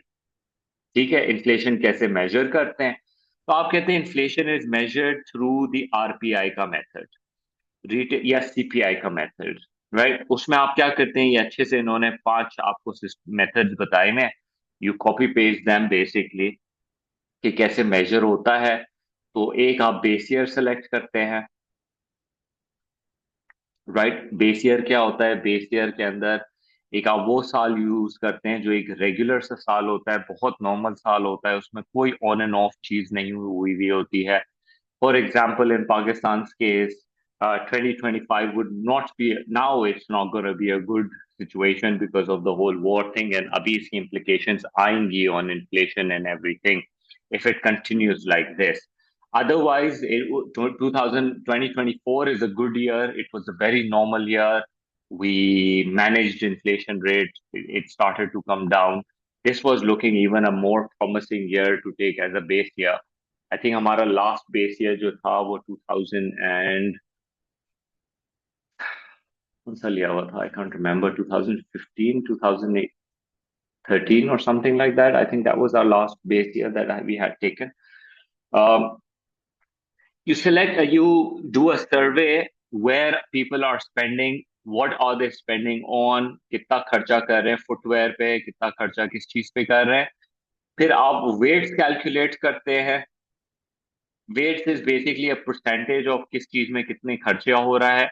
तो after you carried out a survey of people spending on what they are spending on, वैसे तो सिंपल आपने ये कर दिया है, अब ये ग्लोबल स्टैंडर्ड हो गया है. ठीक है. 12 कैटेगरीज हैं. ये स्टैंडर्ड 12 कैटेगरीज हैं bye the way. 1 2 3 4 5 6 7 8 9 10 11 12. It should be 12. I don't know. Oh, this is all items. तो 12 कैटेगरीज हैं. इस 12 कैटेगरीज के अंदर लोगों का कितना परसेंटेज ऑन एवरेज आपके सर्वे से जो निकला है ना, कि आपकी पॉपुलेशन का ऑन एवरेज इतने परसेंट इसमें खर्चा है, इतना परसेंट इसमें है. फिर आप प्राइस चेंज निकालते हैं कि ऑन एवरेज. अब प्राइस चेंज कैसे निकालें? बिकॉज प्राइस चेंज में तो इशू ये है कि कराची की प्राइस चेंजेस, लाहौर की प्राइस चेंजेस, क्वेटा की प्राइस चेंजेस, हैदराबाद की प्राइस चेंजेस, अब कराची के अंदर डिफेंस की प्राइस चेंजेस, नाजमाबाद की price changes. There are so many different price changes. Which price change are we looking at? तो इसका तरीका ये होता है, ये जो आप सर्वे करते हैं ना, इस सर्वे के अंदर पाकिस्तान का मैं मेथड बता रहा हूँ, इसके अंदर आपने एक एक्स नंबर ऑफ मार्केट्स को आप आइडेंटिफाई करते हैं. There is about like 70 markets in Pakistan, जिसमें ऑब्वियसली कराची एक बड़ा शहर है, तो कराची को आपने 3 मार्केट्स दे दी हैं, लाहौर को 2 मार्केट्स दे दी हैं, इस्लामाबाद को 1 मार्केट दे दी है, क्वेटा को, हैदराबाद को 1 मार्केट दे दी है, खैरपुर को 1 दे दी है, स्टफ लाइक दैट. और उन मार्केट्स को आप असेस करते हैं on a particular date every single month. ठीक है. ताकि कंसिस्टेंसी रहे कि पूरा एक महीना हो गया कि क्या प्राइसेस थी और क्या प्राइस हो गई है. तो उससे आप प्राइस चेंज निकालते हैं. ठीक है जी. तो देर सेइंग फिर आप you find out the price changes. I told you किस तरीके से आप प्राइस चेंजेस को निकालते हैं. Let me zoom in a little. इसके अंदर क्या मेथड बता रहे हैं. We can stick to the bookish level also. I told you हम क्या करते हैं. So prices in a range of retail outlets and from a number of other sources such as gas companies and train companies are recorded. और फिर आप weight into price करके CPI का एक फॉर्मूला लगाते हैं। फॉर्मूला क्या होता है? There's a formula, right? Where's the formula? Let me find out. You select a basket of goods and services. Pakistan में हमको इस 400 500 चीजों के बीच के अंदर आप लेते हो जो जनरली सोसाइटी में यूज होती है, राइट? तो इसके अंदर I think they are in the book, they are mentioning कि किस चीज में क्या प्रॉब्लम है। Okay, let me talk about the problem. आप एक बेस ईयर सेलेक्ट करते हैं। Countries which have long term instability, उनका बेस ईयर सेलेक्ट करना can be a very challenging problem. ठीक है, बेस ईयर को सिलेक्ट करना एक अच्छा इंपॉर्टेंट टास्क है, बिकॉज देन आगे के और पिछले साल में फिर बहुत अजीब डेटा प्रॉब्लम आ सकता है। यू कंडक्ट अ सर्वे। कितने लोगों का सर्वे? क्योंकि आप पूरी पॉपुलेशन का तो नहीं ले सकते हो, तो आप जिन लोगों का सर्वे लेते हैं, क्या वो पूरी पॉपुलेशन की रिप्रेजेंटेशन है? इसके लिए एक मुल्क का प्रॉपर कंसेंसस हुआ हुआ है कि आपने उस हिसाब से प्रोपोर्शन लिया हुआ है in the cities, and male and female and age distribution wise and everything. And plus जो लोगों से आपने डेटा कलेक्ट किया है, क्या उसमें डेटा में कोई कलेक्शन हो सकती है? ये भी तो पॉसिबिलिटी है ना। फिर जब आप बास्केट ऑफ गुड्स यूज करते हैं तो इसमें भी बड़ा प्रॉब्लम है। काफी आपकी वेट्स जो आपने 2018 के अंदर अगर बेस ईयर लिया है, तो हो सकता है कि बहुत सारे गुड्स जो हैं वो अब आइसोलेट हो गए, या कोई बहुत नए सारे प्रोडक्ट्स भी आ गए हैं मार्केट्स के अंदर। जो प्रोडक्ट्स आपने लिया है, हो सकता है उन्होंने क्वालिटी में वेरिएशंस कर ली हो अब, राइट? ब्रांडिंग में इम्प्रूवमेंट हो गई हो, या फिर those goods might not anymore represent the general population's consumption patterns। तो बहुत सारी इस तरह की चीजें हैं जिसको आपने देखना होता है when you are choosing X number of basket of goods and services। Okay, फिर नॉमिनल वर्सेस रियल का जो डिस्कशन होता है, by the way there is no formula mentioned over here, so I will mention it for you. जो CPI का एक formula था वो ये था: CPI is equals to sum of weight into price divided by the total weight into 100। Okay, that's our CPI का। इससे आपकी एक वैल्यू निकल आती है। बेस ईयर की वैल्यू हमेशा 100 होती है, और फिर आप उस 100 से कंपेयर करते हैं करंट ईयर को। If the current year goes above 100, that means inflation आई है। If it goes below 100, that means के बेस ईयर के हिसाब से प्राइसेस हैव फॉलन। बल्कि इनफैक्ट अगर 100 से ऊपर गया है तो प्राइस राइज हुई है, 100 से नीचे गया है तो प्राइस फॉल हुई है compare to the base year. CPI के नंबर्स, अगर सीपीआई राइज हुआ है तो दैट मीन्स एक्सेलरेटिंग इन्फ्लेशन है। अगर सीपीआई गिरा है तो दैट मीन्स डिसइंफ्लेशन है। You know the disinflation, disinflation हुआ है। और अगर सीपीआई, एक second, there is a mistake in my explanation, one second. अगर सीपीआई राइज हो रहा है, मैं थोड़ा एरोस के साथ कर देता हूं। अगर सीपीआई शार्प राइज दिखाता है तो दैट्स एक्सेलरेटिंग इन्फ्लेशन। अगर सीपीआई लो रेट से राइज हो रहा है तो दैट इज डिसइंफ्लेशन।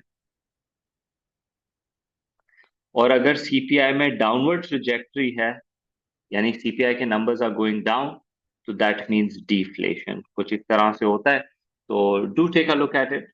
डिफ्लेशन पे भी कुछ चीज नहीं आई है अभी तक। ओके जी। Cost push, demand pull, I think you know. वैसे तो जून में आ चुका है इसके ऊपर, but you can never rule out demand pull, cost push. Keep an eye on that. Cost and benefits of inflation भी रिसेंट के अंदर आ चुका है। तो again, this is something that you should no. Whenever you're talking about it, please do talk about domestic versus international differences, कि किस तरह से इन्फ्लेशन से export import and current account and employment can get affected. And domestic के अंदर how consumer spending patterns and producer spending patterns and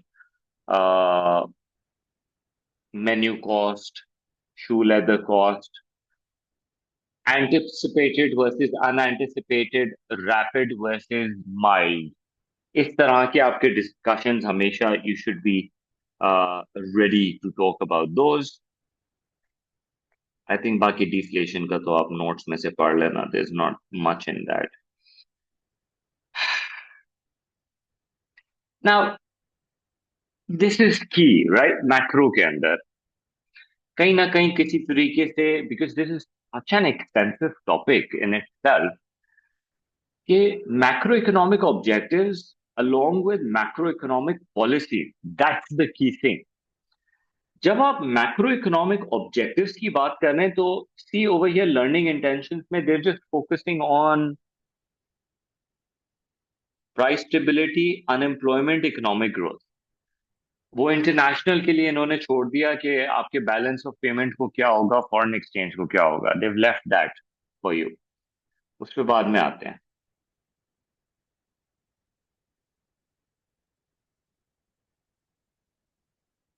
price stability के case के अंदर we know that we want mild inflation. We don't want a very high inflation. Somewhere less than 5% is desirable.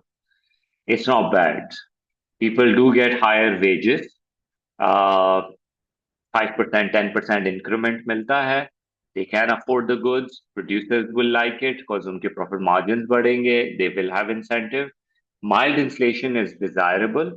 Uh, Galloping double-digit inflation, hyperinflation is definitely not is a good one.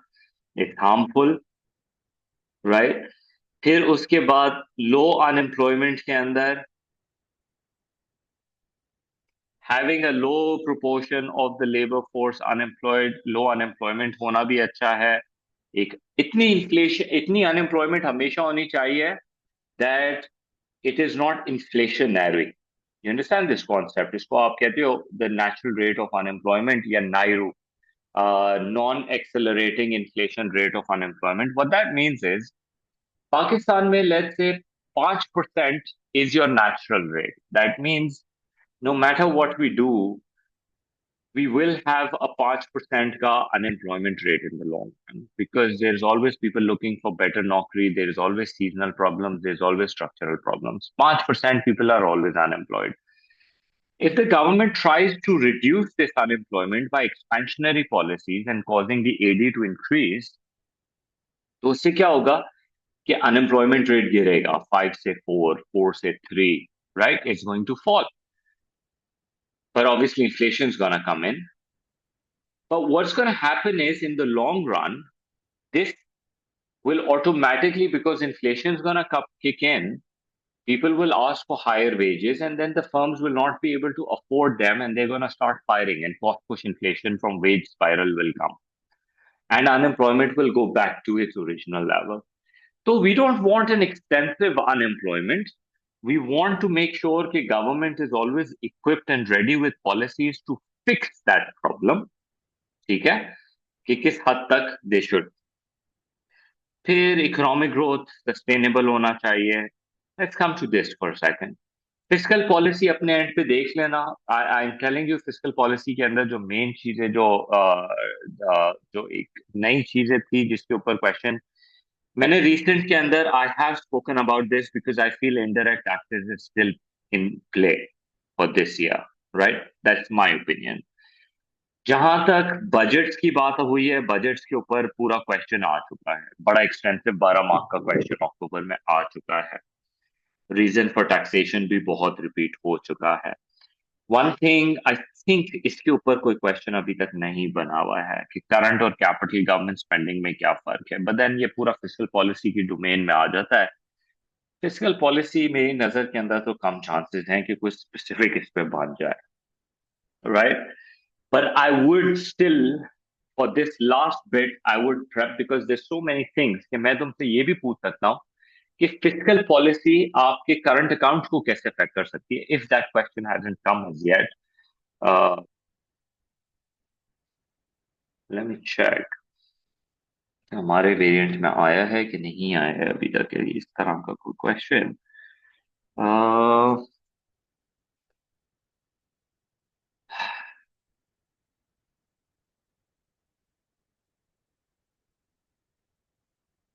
Switching आया है, physical आ चुका है, या इन are variant it has come before, sorry ये मार्च में आया है, so that means it hasn't come before. तो वो करंट अकाउंट के पॉइंट ऑफ व्यू से फिर भी बन सकता है उसके ऊपर, एमपी की वजह से बन सकता है, एसपी हाईली अनलाइकली, एसपी पे नहीं बनता, एसपी पे आ चुका है, अगेन वो भी मार्च में आया है, सॉरी।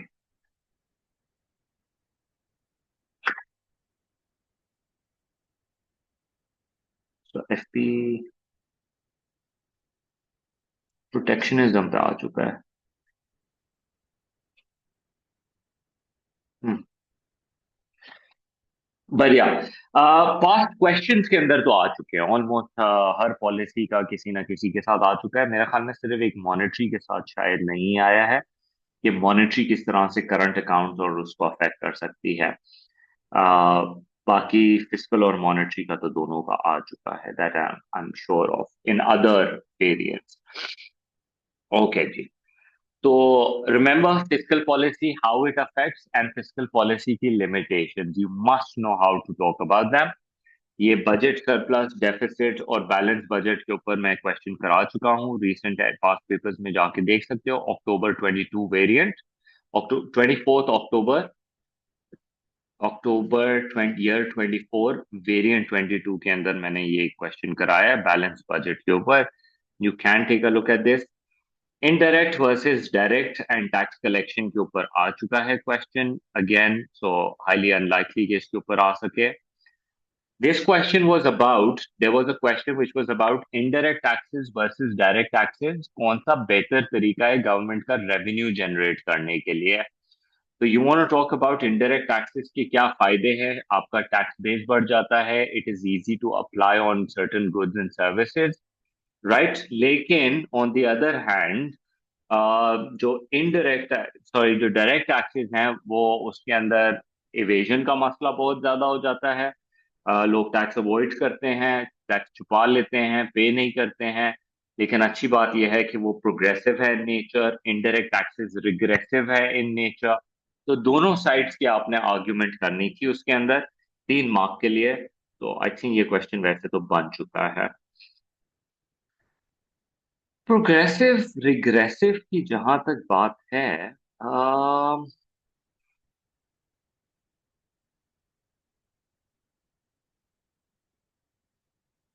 हम्म,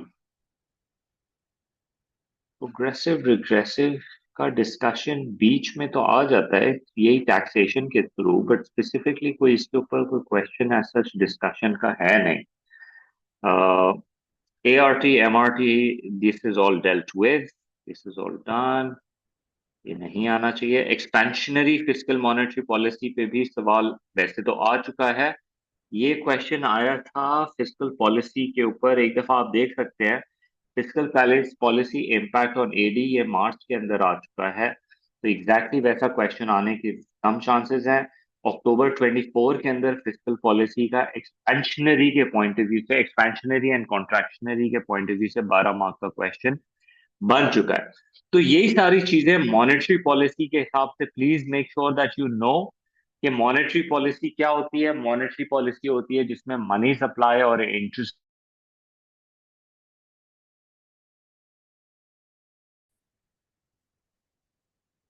सो मॉनेटरी पॉलिसी के अंदर यू हैव द, ऑब्वियसली ये भी एक डिमांड साइड पॉलिसी है just like fiscal policy. Monetary policy जो है फिस्कल से थोड़ा सा फास्टर है to implement, but it takes the same, it takes time for it to have an effect. Okay, just like fiscal policy, दोनों aggregate demand को affect करते हैं, इसलिए हम इसको डिमांड साइड पॉलिसीज कहते हैं। इसके अंदर ऑब्वियसली इंटरेस्ट रेट और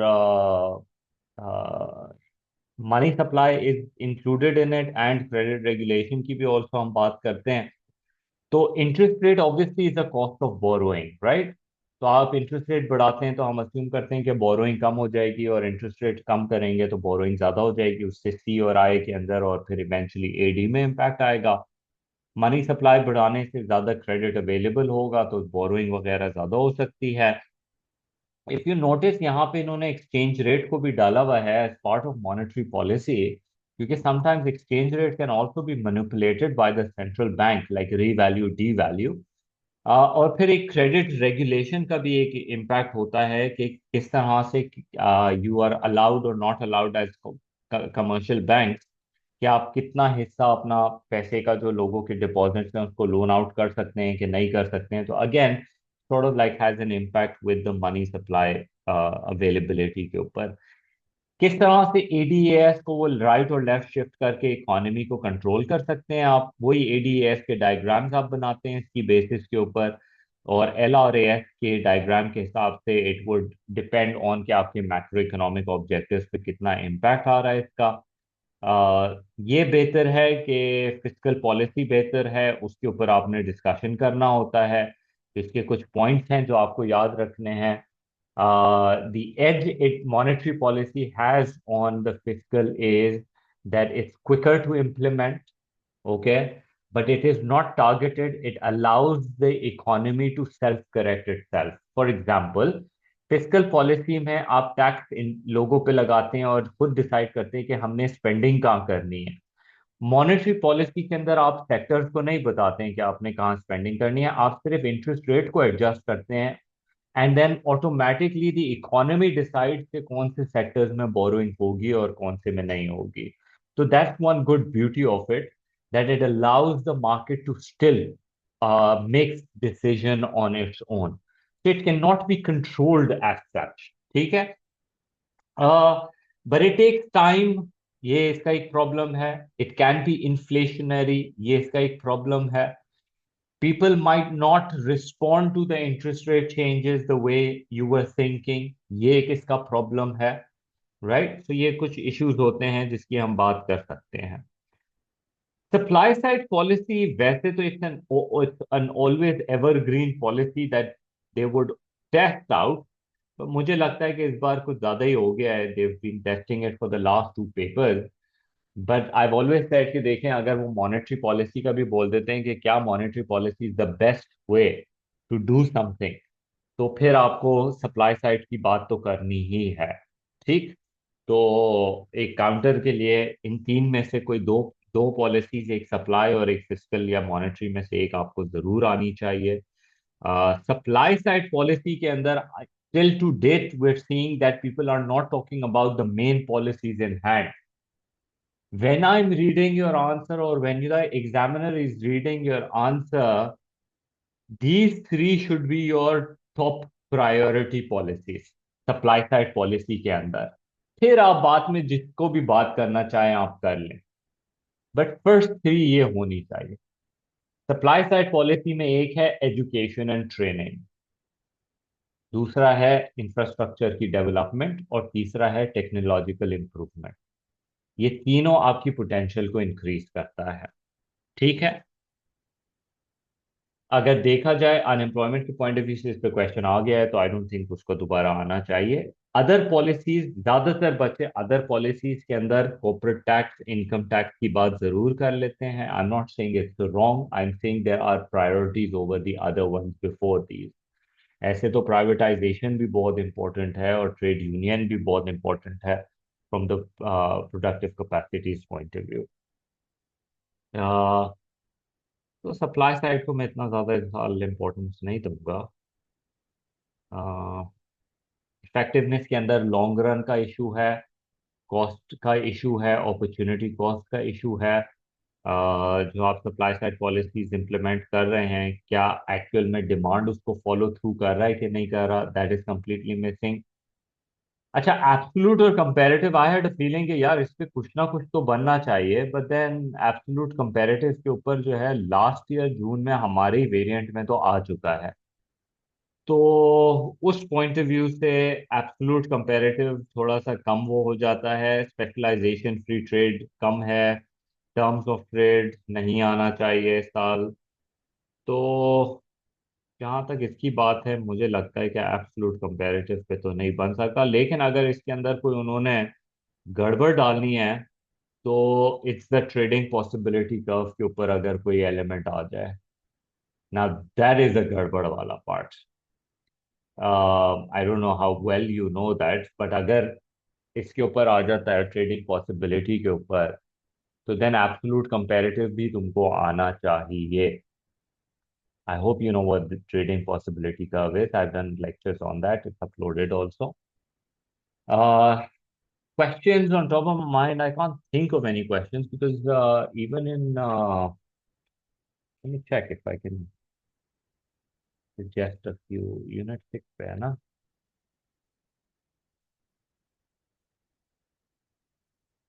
ये वाला क्वेश्चन आ चुका है. Explain the gain of international trade and comparative advantage theory किस तरह से एक्सप्लेन करती है. Free trade, protectionism, plenty of questions. We've done those in the recent past. Explain what is meant by absolute comparative advantage and compare absolute with comparative advantage. No, I can't see any questions, even like sample questions on this trading possibility curve. मुश्किल हो गया इसको बनाना. Terms of trade, trade balance के ऊपर बेशक आ चुके हैं. मेरे ख्याल में तो ये पूरा टॉपिक इस साल के लिए तो इररेलेवेंट होना चाहिए मेरी नज़र के अंदर. प्रोटेक्शनिज्म, फ्री ट्रेड, मेरे ख्याल में इस साल इस पे कुछ नहीं आना चाहिए. Even like the tariffs and all those diagrams and all. Dumping, protectionism policies होनी चाहिए कि नहीं. केस में अगर छोटा मोटा आ जाए तो आई थिंक उतना तो तुम कर ही लोगे. Arguments for and against. Balance of payment के ऊपर इस साल आना चाहिए. राइट, बैलेंस ऑफ पेमेंट इस साल आना चाहिए. बैलेंस ऑफ पेमेंट के ऊपर I would spend more time if I am preparing. Okay. तो उसके अंदर एक तो number one, balance of payment के अंदर जो करंट अकाउंट है that is part of your course. Current account के अंदर ट्रेड इन गुड्स की तुम्हारे को बहुत क्लैरिटी होनी चाहिए कि ट्रेड इन गुड्स के अंदर क्या क्या चीजें इंक्लूसिव होती हैं. Right. Right. So trade in goods के अंदर ट्रेड इन सर्विसेज, इन दोनों को मिलाते हैं तो ट्रेड बैलेंस बनता है. और फिर उसके बाद प्राइमरी इनकम्स में क्या जाता है, सेकेंडरी इनकम्स में क्या जाता है, ये इम्पोर्टेंट है. Last year even though case study के अंदर इसके बारे में एक आध दो मार्क का क्वेश्चन आ चुका है, but again that is not much. मेरी नजर में इसके ऊपर एक तो करंट अकाउंट मेजर कैसे करते हैं, और सरप्लसेस और डेफिसिट की कॉजेज और consequences. Keep a close eye on that. Okay. Current account के अंदर जो बैलेंस आता है वो trade in goods, trade in service, primary income, secondary income को ऐड करके आता है. Make sure you have one one example each. फिर डेफिसिट किस वजह से हो सकता है, I talked about this also कि डेफिसिट के पीछे क्या रीजनिंग हो सकती है. एक तो ये कि आपकी इकोनॉमी बहुत ही अच्छे से ग्रो कर रही है तो अब आप इंपोर्टेड गुड्स खाना शुरू हो गए. राइट. या ड्यूरिंग इकोनॉमिक एक्टिविटी जो ट्रेडिंग पार्टनर्स हैं they're not buying your stuff, export hurt, या आपके गुड्स भी अच्छे नहीं है, स्ट्रक्चरल प्रॉब्लम. तो ये अच्छे रीजंस हैं. करंट अकाउंट की सरप्लसेस के भी कुछ रीजंस इस तरह से जरूर पढ़ना. इस टॉपिक को बहुत इंपॉर्टेंस दो. इसके कॉन्सिक्वेंसेस को डिस्कस करो कि अगर आपके पास इम्बैलेंस है, डेफिसिट है तो उसके क्या मसले हैं, सरप्लस है तो उसके क्या मसले हैं. Talk about it in both side. ठीक. तो give a lot of importance to this along with exchange rate.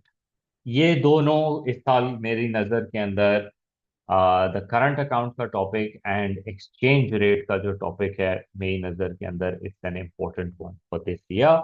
And how they will have an impact on the any other macroeconomic objectives, right? So let me do something. ये please, I'm leaving this to you कि किस तरीके से तुमने exchange rate के chapter को पढ़ना है. They can give you any reason कि एक कंट्री का इंटरेस्ट रेट फॉल कर रहा है तो बताओ उसकी वजह से उसकी करेंसी को यूजिंग अ डायग्राम एक्सप्लेन करो what's gonna happen. Will it always happen और नॉट. ट्रेड में क्या हमेशा इंक्रीज आएगा अगर इंटरेस्ट रेट, इन्वेस्टमेंट्स में इंक्रीज या डिक्रीज आएगा इफ देयर इज बाहर से, अगर आपका इंटरेस्ट रेट ज्यादा है. Okay, so let me just fill this two things in. एक आपको पता है कि अगर आपके मुल्क में आप इंटरेस्ट रेट बढ़ा देते हैं तो उसकी वजह से हॉट मनी इनफ्लो जो है वो राइज कर जाता है, जिसकी वजह से आपकी करेंसी की डिमांड बढ़ जाती है और आपकी करेंसी की सप्लाई गिर जाती है। This is about currency, okay, so let me put dollar sign here. And as a result your currency appreciate. एक ये कनेक्टिंग फोर्स है। ठीक है जी।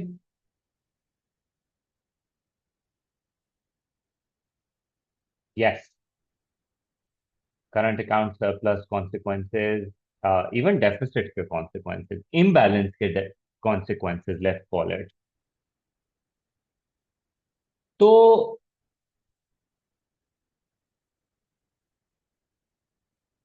या फिर दूसरी चीज कि if Pakistan is going through rising inflation, तो उसकी वजह से the price of exports will rise, the price of imports relatively will fall, that will cause the export minus import numbers to go down, and that will cause aggregate demand to fall down। वैसे तो x minus M के साथ exchange rate का link बन जाएगा कि exports आपके गिरेंगे और इंपोर्ट्स आपके बढ़ेंगे, तो आपकी करेंसी की demand is going to fall and your currency supply is going to rise, and overall that is going to create uh, depreciation in your currency, right? So cause and effect की मैं बात कर रहा हूँ इधर। So if you're doing this, तो diagram के through you should be able to prove कि करेंसी को क्या होगा because of these reasons। Simple अगर रीजन नहीं भी दिए हुए तो you can use these reason to show के डेप्रिसिएशन कैसे हो सकती है। बट जस्ट रिमेंबर, अप्रिसिएशन, आपकी करेंसी की अप्रिसिएशन के दो ही रीजंस हैं। One, demand for your currency goes up, और and supply for your currency goes down. और डेप्रिसिएशन की भी दो ही है, demand for your currency falls और the supply for your currency rises. Right, ये ज्यादातर ऐसे इसके अंदर इस पॉइंट ऑफ व्यू से दूसरे सेक्टर के अंदर आपने बात की हुई है, इसमें दूसरे वेरिएंट्स के अंदर। ठीक है जी।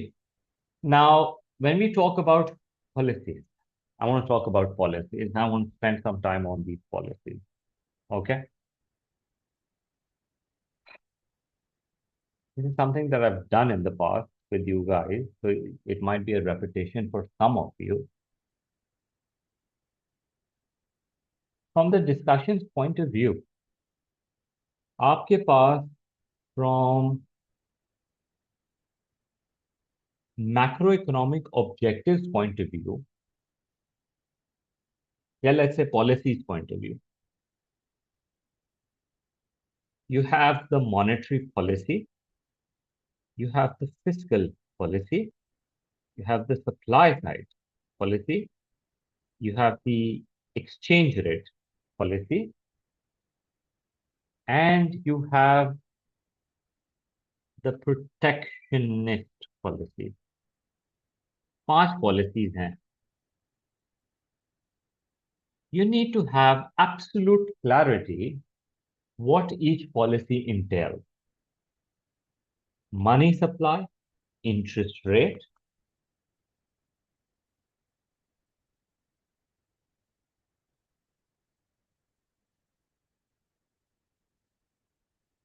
government spending, taxation।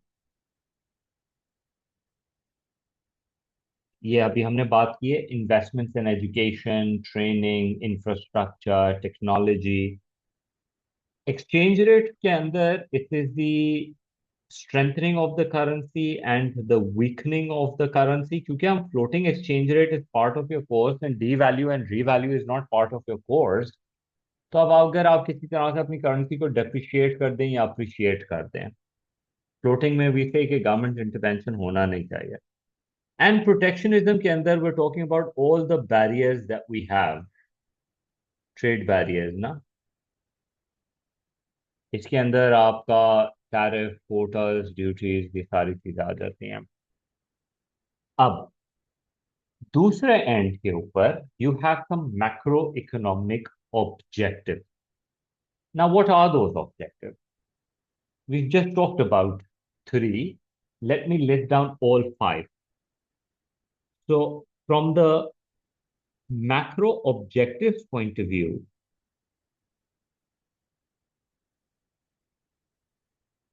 yeah, from the macroeconomic objectives point of view, the first one was price stability. Then we studied low unemployment. Then we studied sustainable economic growth. Then we talk about balance of payment stability. Balance of payment stability and foreign exchange stability almost are pretty much the same thing. And then you have distribution of income. That's also वो macro के अंदर भी मैं इसको बात करूंगा. तो अब तरीका क्या है? At one point we're talking about by fiscal policy. How does that work? To affect all these policies. Fiscal policy के अंदर जी इन्फ्लेशन अगर आ रही है तो you go for contractionary policy that affects aggregate demand. Aggregate demand जब गिरेगा तो price stability पे भी इंपैक्ट आ जाएगा. कैसे? Prices will fall. लेकिन एडी गिरने के ऊपर अनएम्प्लॉयमेंट कम हो जाएगी, इकोनॉमिक ग्रोथ गिर जाएगी. ना I want to make a connection. Monetary policy का बैलेंस ऑफ पेमेंट पे कैसे टारगेट बन सकता है? How is monetary policy involve in balance of payment? So let me talk about that. If the government does this contractionary policy, if the government goes for a contractionary policy, what happens to domestic consumption and domestic investment? Domestic consumption and investment is going to fall. So chances are, because people will not have money to borrow and it's costly to borrow, import is likely to go down. And because domestic market is not buying stuff, export is likely to go up. And that can help our balance of payment का connection. Do you understand how I made this? इसको तो आप expenditure reducing policy भी कहते हैं, but these terminologies are not relevant to your course anymore. ठीक है? वो अब A2 के अंदर डाल दिया है, वरना पहले हम पढ़ाया करते थे, इस पे क्वेश्चन आया करते थे. But now for you the relevance is कि अगर आप कॉन्ट्रैक्शनरी पॉलिसी करेंगे, लोगों के पास परचेजिंग पावर नहीं होगी तो इंपोर्ट्स गिर जाएंगे और डोमेस्टिक प्रोड्यूसर्स फिर एक्सपोर्ट क्या करेंगे, बैलेंस ऑफ पेमेंट अच्छा हो जाएगा. ठीक है. अब monetary policy, how can it affect distribution of income? Well, again इसमें money supply and interest rate की बात हो रही है. अगर आप लोगों को इजीली पैसे का एक्सेस देंगे, not only the rich but even the poor, और जब आप इंटरेस्ट रेट्स बढ़ा देंगे तो even the poor will not be able to afford to borrow money. तो उससे हो सकता है that there might be a chance कि distribution of income is not gonna work in our favour. उसको एडी के साथ कनेक्ट कर लो. AD going down, distribution of income is likely to go verse. ठीक है जी. तो एवरी पॉलिसी का इम्पैक्ट ऑन दीज थिंग्स, ये जो है ना पहली तीन पॉलिसी, ये तो आप एडी के पॉइंट ऑफ व्यू से किक कर सकते हो. इसके अंदर भी we talked about it, right? ADAS के पॉइंट ऑफ व्यू से ये पॉलिसीज और एडीएएस एनालिसिस के थ्रू ये डिस्कशन आप कर सकते हो, बिकॉज वो एडीएएस में ये तीनों चीजों को डिस्कस किया जाता है वाई और एक्स एक्सिस के ऊपर. ठीक. एक्सचेंज रेट को आप बात कर सकते हैं. एक्सचेंज रेट को आप डिफरेंट तरीकों से बात कर सकते हैं. एक्सचेंज रेट को आप बात कर सकते हैं इन टर्म्स ऑफ कि अगर आपकी करेंसी डेप्रिशिएट होती है तो किस तरीके से एडी पे उसका इम्पैक्ट आ सकता है, किस तरह से एएफ पे उसका इम्पैक्ट आ सकता है. और ज्यादातर इन दोनों पॉलिसीज का ना एक्स माइनस एम से तुम एडी के साथ इम्पैक्ट क्रिएट करोगे. You don't have to do much. और फिर उसके हिसाब से इस पे जो भी इम्पैक्ट आएगा वो फिर तुम इन तीनों के साथ डिस्कस कर सकते हो।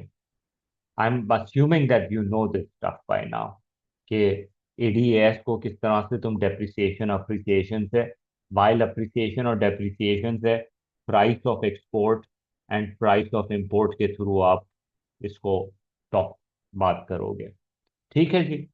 फिर उसके बाद बैलेंस ऑफ पेमेंट स्टेबिलिटी की बात यहीं से ही तुम डिराइव करोगे, और एक्सपोर्ट इंपोर्ट से बैलेंस ऑफ पेमेंट की बात कर सकते हो, because trade in goods trade in service in current account is the key element.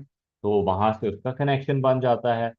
Appreciation and depreciation से division of labour sorry distribution of income का कनेक्शन अगेन थोड़ा long short ही होता है, but it has to do with the AD के साथ ही आप connection बना सकते हैं।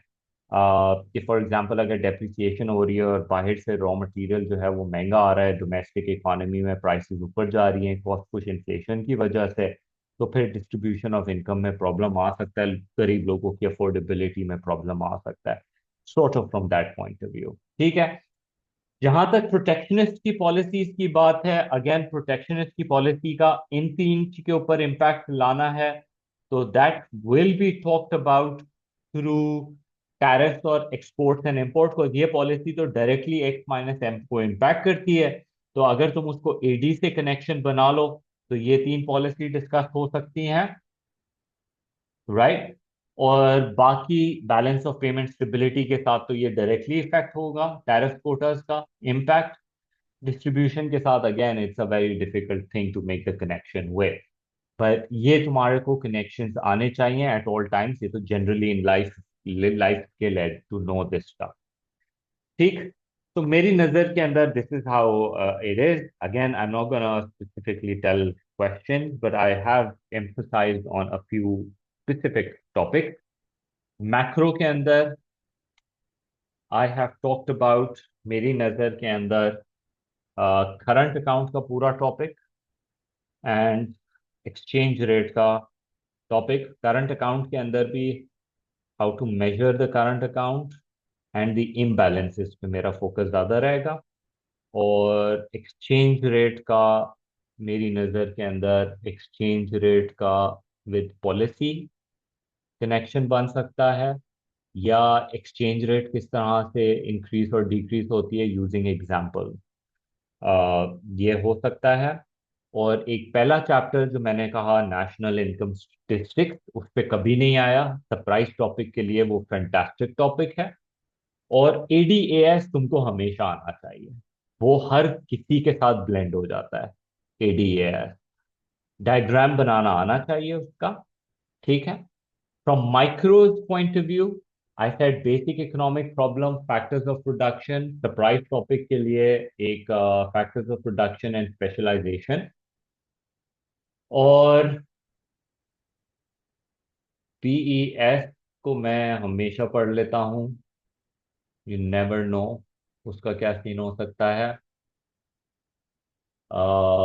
Simple ADAS shift with jointly demanded jointly supplied, उसके कॉन्टेक्स्ट में, या सिंपल एडीएएस के शिफ्ट, सॉरी एडीएस कह रहा हूँ, डिमांड एंड सप्लाई के शिफ्ट। इकोनॉमिक सिस्टम को पहले मैं रूल आउट कर रहा था, बट देन आई सेड कि यार यू नो व्हाट, जून के अंदर इसकी कोई खास टेस्टिंग हुई नहीं है, अक्टूबर में हुई है, जून में नहीं हुई थी। तो that one, buffer stock indirect taxes I want to keep a close eye on. थोड़ा बहुत अगर देखना है तो मैक्सिमम मिनिमम को देख सकते हो, right. I think current account surplus, sorry current surplus and producer surplus, indirect taxes और सब्सिडी के रेफरेंस में, ये मैंने कल के लेक्चर्स में कराया है, you can go take a look at that. मेरे ख्याल में this is where your paper should be, you know. तो मैक्रो के कुछ questions I will be doing in the coming classes, because जिस तरह मैंने माइक्रो के कुछ ऐसे कराए हैं, तो tomorrow day after I am gonna spend time into some of the micro side also, sorry macro के ऐसे। ठीक है। So if when we do that, we will talk about it also. If you have any questions, let me know.